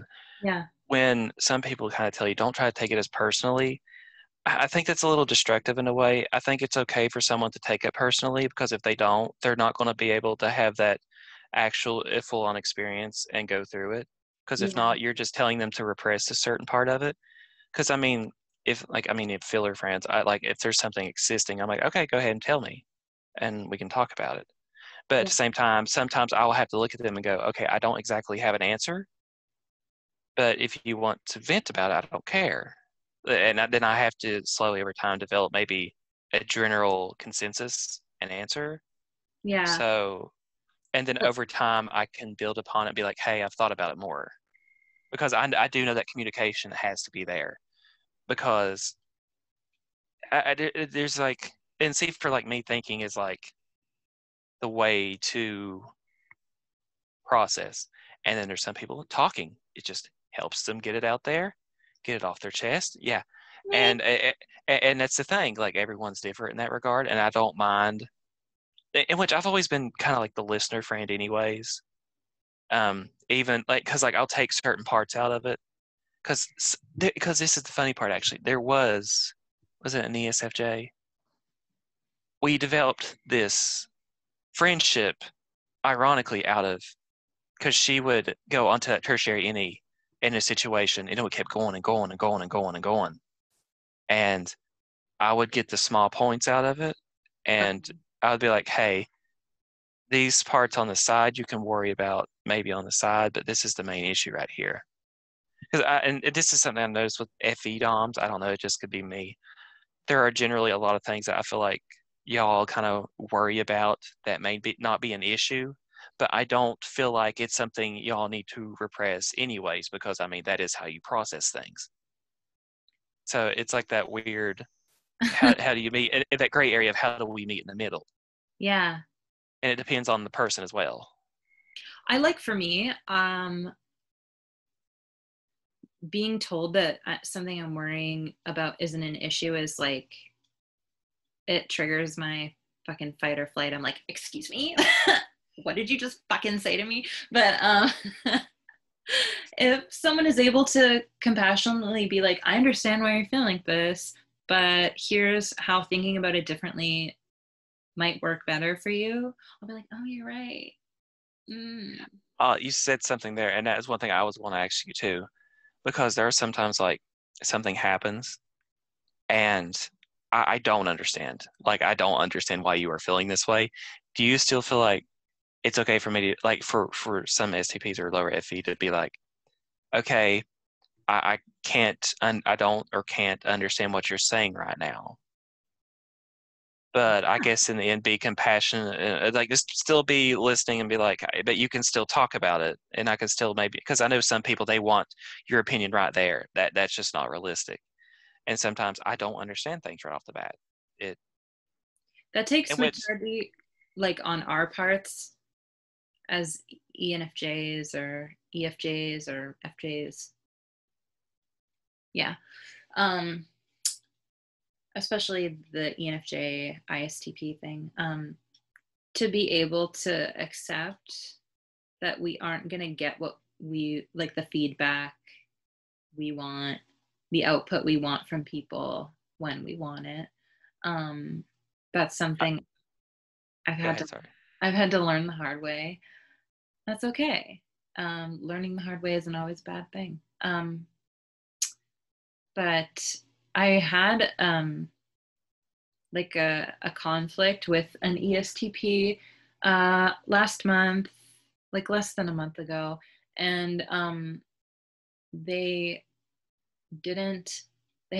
like couldn't wrap their head around why I was upset, even though I was pretty articulate about why I was upset, and I was like I thought like I was fairly clear and not being like hyper reactive, at least not verbally. And they still had trouble wrapping their head around it. And they were like, you know what? I don't really get it. And it was really, I could tell it was really like pissing them off almost that they couldn't fix it. And I think in less healthy STPs, you know, that might trigger like a withdrawal of empathy. But you said something as far as like fixing it. I do have to say, as far as like STPs, and I do know another ESTP, they have a bad habit. They want to fix it on the spot. And if it's difficult at first, they can't follow through. Yeah. Now, I feel like with me, I give it a little bit more of like a safety regard to it. But this ESTP, he wants to fix it now. And one of our friends just said, it's like, everything's not fixable after the mistake. It takes time. Yeah. And for some of them, because it's like that dominant SE's like now here, SEFE. Yeah. It's like, oh, down here, let's get it down right now. And if they don't understand it, then it's frustrating because I'm like, well, I couldn't fix it now. What's wrong? Like, Yeah. Yeah. I love that about them. I do.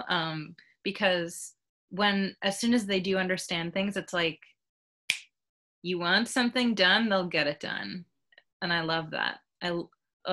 But when the TI is like not getting it, sometimes, especially with ESTPs and polar FI, it can be hard to like maintain empathy at that point. But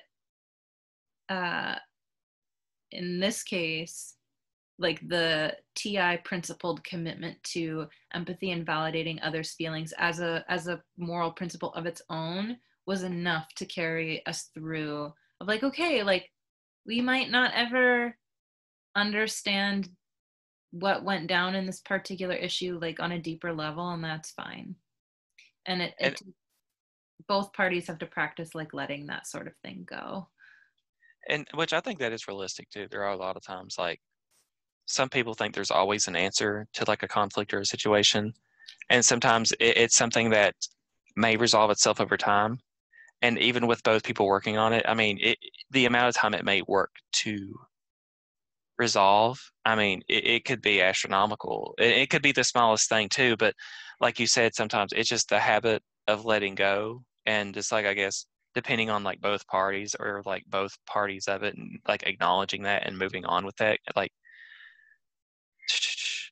and I feel like, and that's the one thing too, like I do feel like a detachment from, I don't know how I would deal with in regards to a situation, like as far as like a relationship where we both didn't understand, like let's say like I dated a dual of me Right. and there was this conflict and we still, by the end of like the week, we still don't understand what the conflict was about. Is it a type of conflict that we can let go? It was just something like, oh, it's just something like a couple typically fights over. It's just something small. It happens every, like, and I do say like some healthy relationship, it's okay to have like a small argument or something because then you figure out what boundaries, some boundaries are, or what things you can do in a certain way if you pick up on it. Right. But then over time, there are certain ones you feel like this may be detrimental and maybe work on it over time so that maybe another conflict of the same doesn't happen to that severity in the long run. Ooh, man, that's very odd.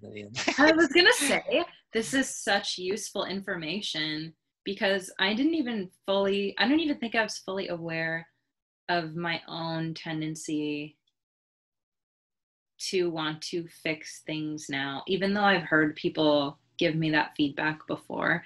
But like in terms of interpersonal problems, because with my phenai or whatever, phenai, the science guy, yikes. I shut up. I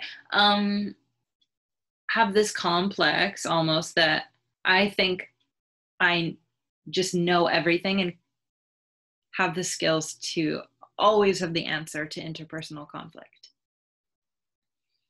So I think having self-awareness around these things take time. That's super universally human. Is a good piece to walk away with that you as the ISTP are like showing me right now in this conversation. So I think that's something I share with like my extroverted beta counterpart of like, this should be making sense right now. Hello. And then INFJ. And to be honest, like you talk. Oh, I was going to say INFJs and ISTPs are like, just please wait. Also, I get along with INFJs so well. I think Yeah. it's so funny. And it's funny because I think it's like, and I don't know why. And who was it? Okay, there's something about this. Okay, it's with ISFPs and other INFJs. I don't know what it is. There's like this weird chemistry where like me and the INFJ will like kind of go back at each other jokingly, like with the TI. And then like it's kind of like me like going, oh, like your TI is weaker than mine or something like that, like a joking like Yeah. nature. And then with an ISFP, I don't know what it is. Like with most ISFPs that I've come to know, we're always roasting each other. But you mentioned as far as like ENFJ though, like thinking of that duality, it did make me think.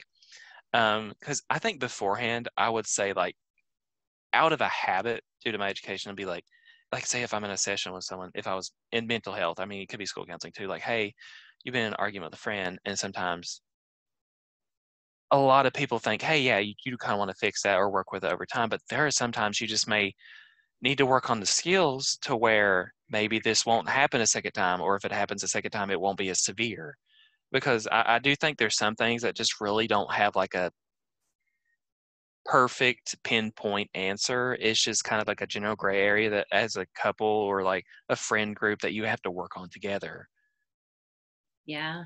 Ooh, and then that's getting the FE stirred in my brain as far as like cohesiveness as like a group. And which is funny because I feel like another thing like I noticed with inferior FEs is like this desire or longing with to be with a group. And even if you are in a group, you feel like that outcast in a way. But Yeah. then I see a lot of FE DOMs or like higher FE, like they feel, or well, based on my perception, they could think differently. How like comfortable they look or feel amongst the group. I don't know.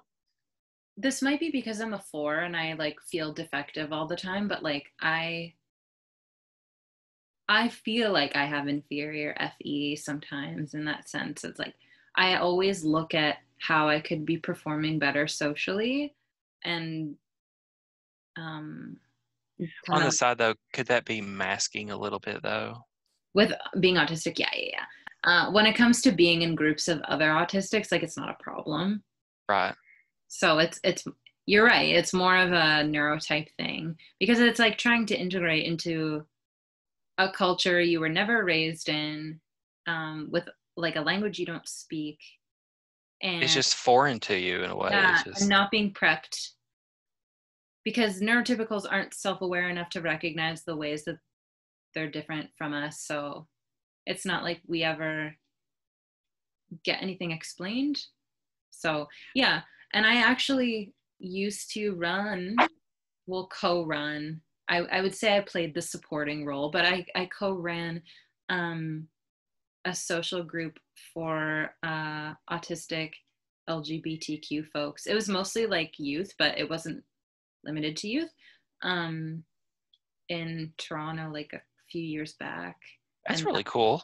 That's really yeah, cool.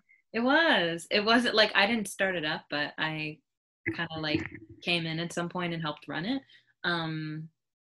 And um, yeah, I felt comfortable in that environment. For me, like I tend to, this might be the SX because I'm pretty sure I'm an SX Dom. Um, I I'm really aware of like dominance and submission in group settings, right? Yes, I So could tell who's like kind of like who's the top? the Yeah, yeah, yeah. It's like, and it's not even just like, um, oh, where do I stand with you thing. It's just like a pure animalistic vibe, you know? So it's weird for me, and I guess this is like the SX6 in me is like I'm not joking. I'll think I'm like, okay, who's the threat here? And I'm like, why did I think like who's the threat here? Like who yeah. like that? Although like social is kind of like that too in terms of like, are you other? Are you with us? Are you against us? Um, are you, It's not even that I worry about. It's just like, okay, how is like in terms of like can I like overpower you or not? uh Yeah. and it's not that I'm worried about like what role I am or like as far as like understanding like okay, that person obviously like I don't know, they're set up into their own like cohesive categories. I'm more worried about okay, you have potential in this, you have potential in this in regards to how I relate to them on one-on-one level. Mm, Like yeah. in For me, it's about like how much space can I take up here? So if oh I God, feel like, I do that. yeah. I So it's do like that. if there's not, if there's not, if I don't feel like, if I get the sense that someone will steamroll me, I'll back down and I let them have it. Gotcha. I'm not happy about it, but I'll back down. And I feel like I've lost.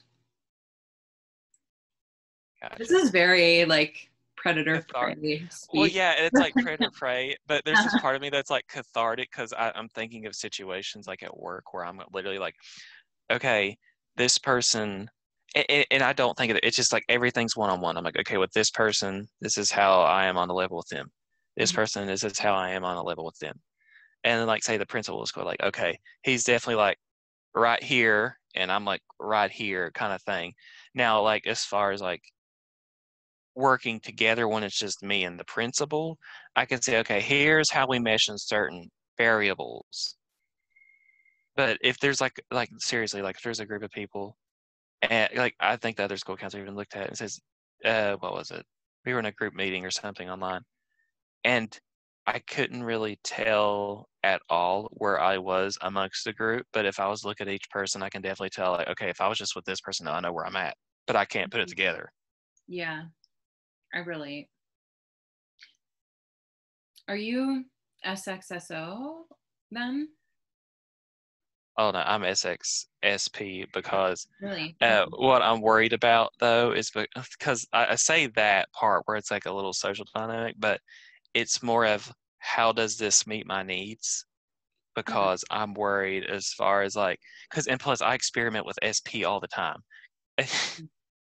I experiment with it all the time because I will like play around with like, okay, how are my needs met in this encounter, or with this chemistry right here, is my needs met within this reality or something like that.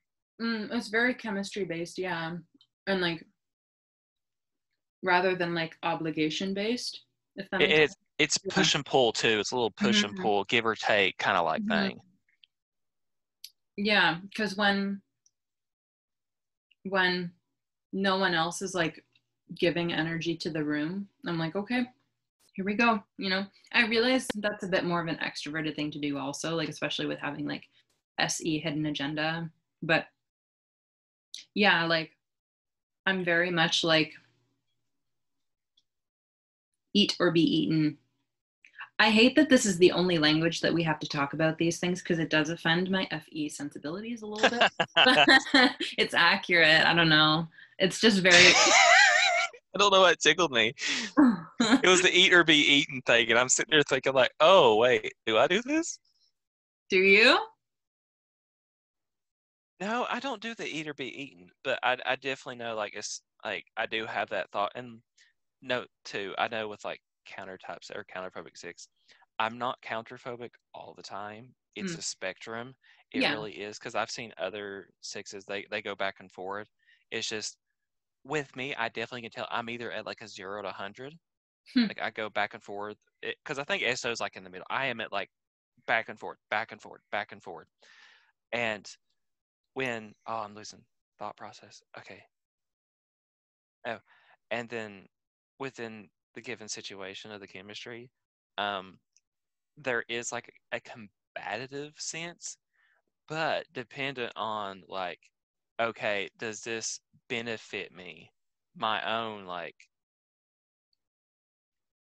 I will think like, okay, if I benefit from this one-on-one interaction, event, experience with this person, my needs are met within a certain factor a little bit later, like just like very short term. Mm. So it's like playing with it almost. Like I really am playing with SP here, and plus with the SP too. Like every now and then I'm like, oh, I'm gonna go on this or like these fruit smoothies and stuff like that too, because I'll go on this binge of like, okay, because I typically like to go to the rec or the gym all the time Mhm. because I do like that sense of empowerment I feel out of working out. And plus, you said like that primal sense with SX, it really, Yeah. I feel like on a one-on-one level with my own body, I feel that intense energy. And I'm building that up, empowering myself. So like in a given situation, I am prepared. And it's that self-preservation need. So in that given moment, I can handle my own needs. Interesting. Huh. let's see, whereas for me, I feel like being SP repressed is pretty, like, it's more common for all these pop-ups. I'm gonna freaking I keep getting pop-ups too on mine. I know I'm recording. I'm like, oh, this is gonna show up. But yeah, being SP repressed is a bit more common for us. Just because like we're so like we rely on Or others. yeah. But I do know a few SO repressed ENFJs. I can only think of one SX repressed ENFJ off the top of my head. Because I think SE and SX, especially SE and socionics, like have a strong correlation. Like it's hard. Mm-hmm. It's hard to do SX without it. It can be done, obviously. Like I know I have an INFP 4-wing 5 SX Dom friend. So but it gives her a bit of almost like an ISFP energy. Yeah, I was about to say that would definitely feel like some. Mm-hmm. But you can tell it's like, especially when you like hear or see her talk, it's like, you know. I think when I was telling you about my sister's type, I was actually pondered afterwards. I told you she was an SO2. She's she's definitely an SOSP because she's around like 40 or something. Well, she is on this diet craze, exercise craze. Like she's, I guess, like getting that. I don't know. She's getting all her needs met, her resources, everything. Wow. Like she's like hit the SP phase. Holy cow! Like there's sometimes where she's like, hey, you should order this type of like health drink or something, or like some type of smoothie to make. Because I'll get into these little moments too, but it's not as intense. For me, like I get like that and do stuff like that, but it has to do with more like sexual social things anyways, and just like being in a body that experiences chronic pain and stuff. I'm like, well, fuck this, you know. But it's more coming from a place of like, okay, I need to relieve something that's pressing on me, not like getting some kind of satisfaction from like exercising an SP muscle. um yeah, like I have to like learn a bit how to yeah, just be more independent in general. Like I myself in particular, I'm pretty bad for that. I always think about how I can use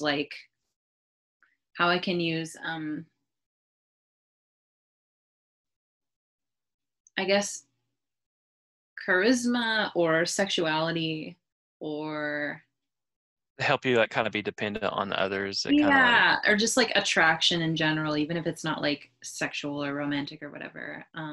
Just like, ooh, like how deep are your teeth sunken into me, or how deep are mine sunken into you? Like, it's very much like I very much feel like pulled along the waters of life that way. it's funny because I don't ever really like I don't ever talk like into that regard of like how deep like that type of like intimacy or one-on-one things because I don't know why, but like I don't know. I'm always like been very like when I find like and like I know like I think this idea of like the soulmates and stuff like that I find it like really weird. Like I don't think like that's realistic or anything, but at the same time I'm that same person. I'm like I want to be that deep intimacy level just with one person. But the thing is, though, I feel that energy almost time with around other people, but only like on a one-on-one level all times. But you can have multiple And see, that's a problem. I have troubles with multiple wants of others. Like with I like can't, organizing it. Yeah. yeah, organizing it. I nah. That's like I'm getting like I'll get cross-eyed and just like it's confusing.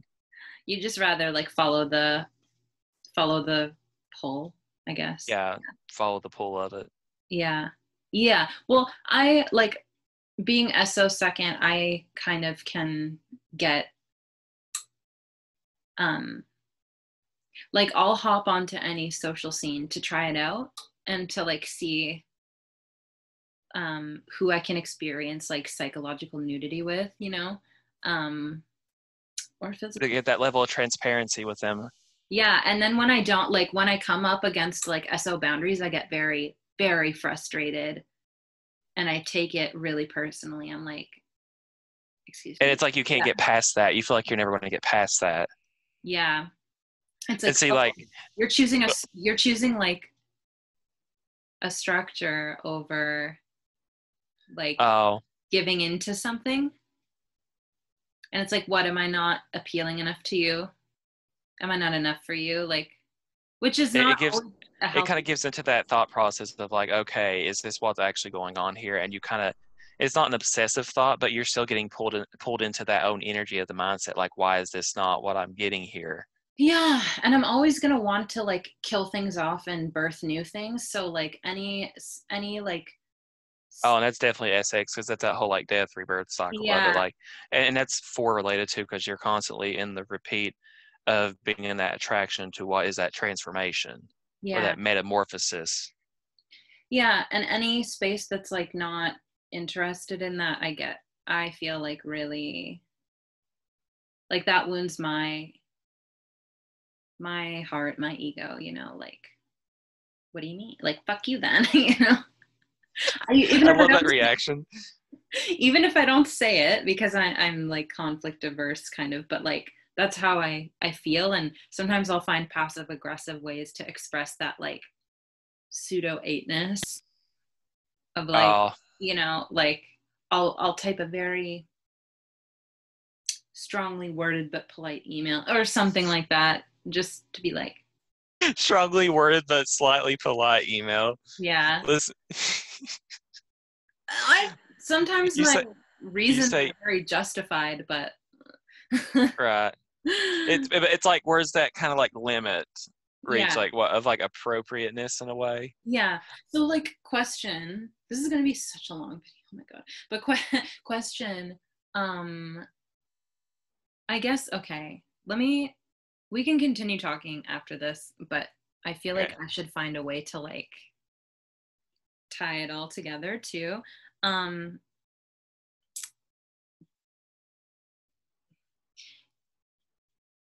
I guess what I want to ask you as a dual, do you feel like our brains kind of work in reverse to each other, and how might that promote resonance versus like dissonance? The way I think it's like duality between us. So like here's a line, and thinking of this in like a linear fashion, and I'm looking this way, and you're looking this way. Okay. But the way I interact with this is like there's just like that energy that runs up. It's like electrical impulse of how our brain works, and it goes right up and down. It's just mine shoots this way, and as it's shooting to my what I'm looking forward, it's going backwards on you. And you know how it goes vice versa. Yeah. We're on that same wavelength, but we're just stuck in a certain like I'm looking this way, you're looking this way behind me. Like Like we're just looking opposite ways. I'm looking towards like the ethical um I was going to The say ethical. harmonious, like, or like, yeah, the ethical reasons or And factors in a situation, and you're like looking at mine's the like the objective truth of it all. Like yeah, like what is truth of this side? yeah, but we might have the same conclusion. Hmm. Um, And plus, you could probably make like a way to like make a spectrum out of it. So like line spectrum, mhm. we're looking this way, and like you have these little areas up here of like color to where we kind of like meet at. So like objective truth, here's the harmonious ethical considerations. Which is weird. Another thing I could actually associate with TI really quick is truth. What is truth? Absolute truth. Because I Yeah, am always like thinking about, okay, I want to get to the bottom of this. And I mean, even if I do find out, like, okay, this seems like a solid conclusion, but a solid conclusion is not always a solid conclusion because things can happen and that principle can change. right. So, so it's funny too because I think TI is like solid, but it's fluid at the same time. It's its own type Also, of state of. I have a hard time separating. You might because Well, I have a hard time separating like NI from TI because I feel like for me, like those functions are concerned with surveying like similar things. And they're, TI, the way I see TI and NI, okay, so it's like, say, this is an analogy in which I do it because I say it and then this is what it is. So, like, say you have a map and you have the atlas and it gives you like all the specific symbols of what like each, like, say you see this is like what a town means or whatever. Everyone has this map and it is out there symbolically, like on here, how you would decode information. yeah. And to that person, the way they're looking in, it's always that type of decoded, filtered, synthesized information.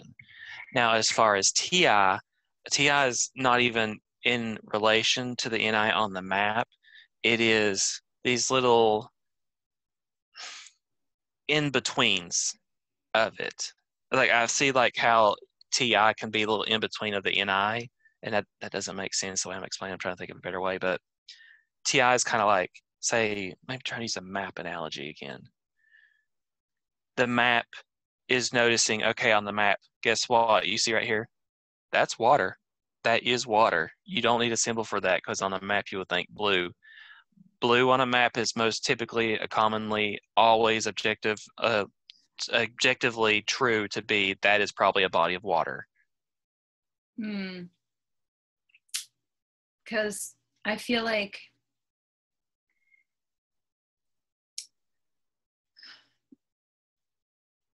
TI is like, here's what matters on this map, and NI is like, here's where I think the map is going to take us. So they can look similar on the surface of like the goals they're trying to achieve, but they're actually, one is like, plus an NI is like destination driven too because of that long-term aspect to it. Yeah. And I think, TI and NI are both like that, whereas like SI and FI are looking like it's kind of like their own personalized way of interpretation. It's a lot more personal, and I think is a lot more felt, and the body remembers, right? So I think that's why both of them can be a bit more engaged with like previous destinations as well, because the body does hold on to like those kinds of truths. But I guess my final question that I wanted to ask you was like,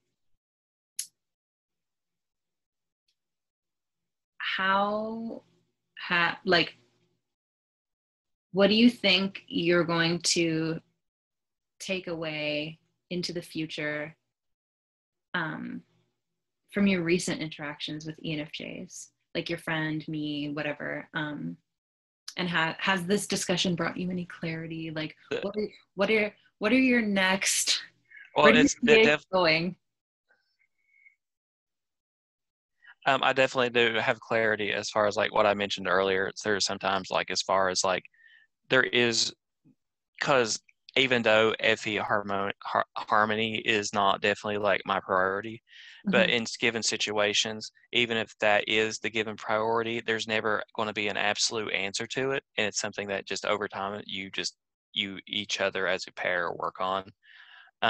So instead of having like, oh, we need to fix it because everything's like, we can. Plus, it's kind of like that current like social trend or whatever. It's like get it done type of attitude, or like work. You got to constantly work on it. Like you don't need to. It like sometimes it just has to take its own ride with it. It has to go along.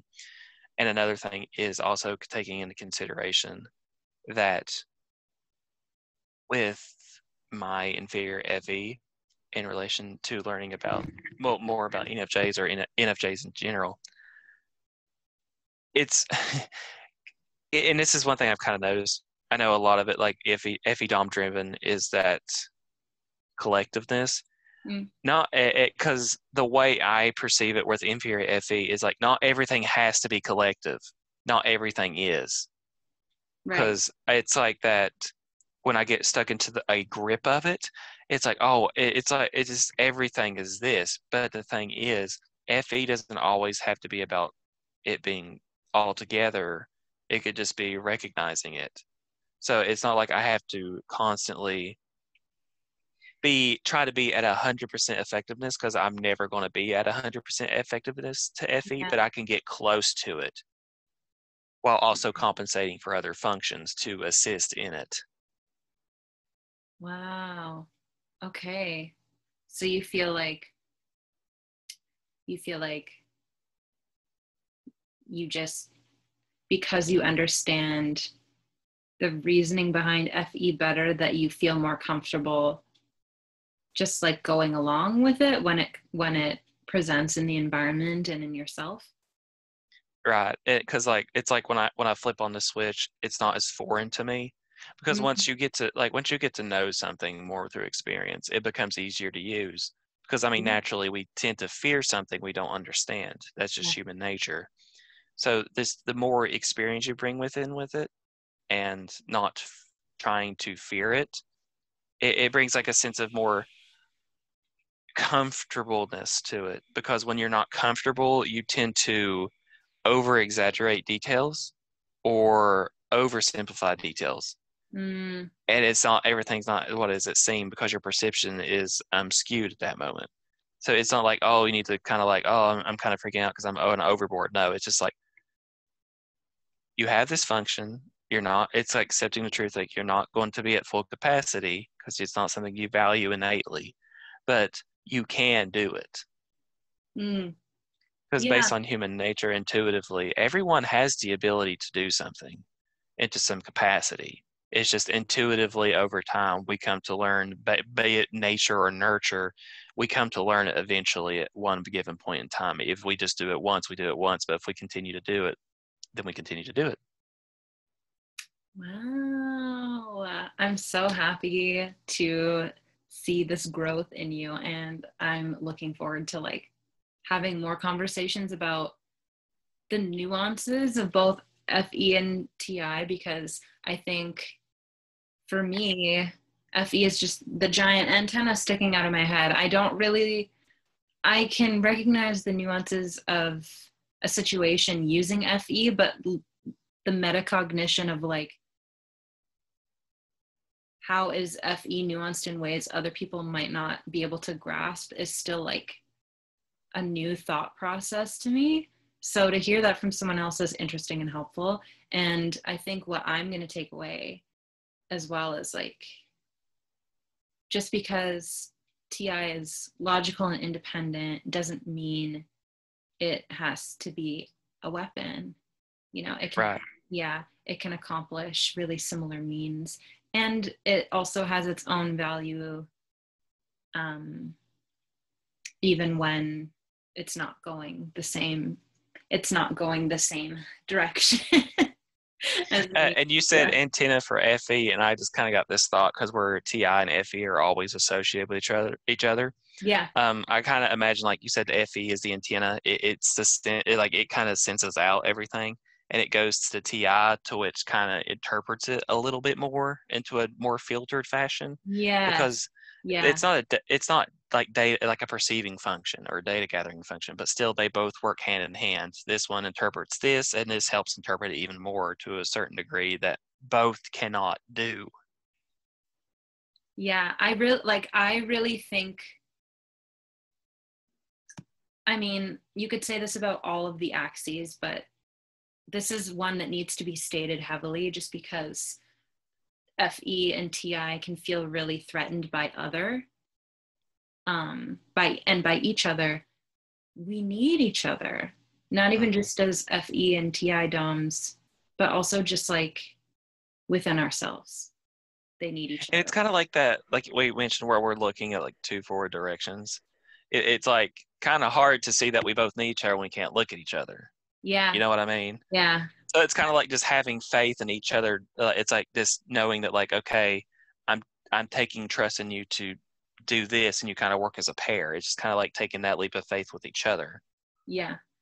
The leap of faith. Thank you so much for joining me on my channel and just like sitting down with me for 2 hours to discuss the nuances of duality and our functions and some of the aspects of typology that affect us personally. I hope to have you back at some point. I am not prolific on this channel, but we'll see how that goes. And obviously we're going to continue staying in touch. And anyone that is still watching or that watched it all, leave some comments down below, like, subscribe, do what feels good for you. And I hope to see and hear from you soon. Bye.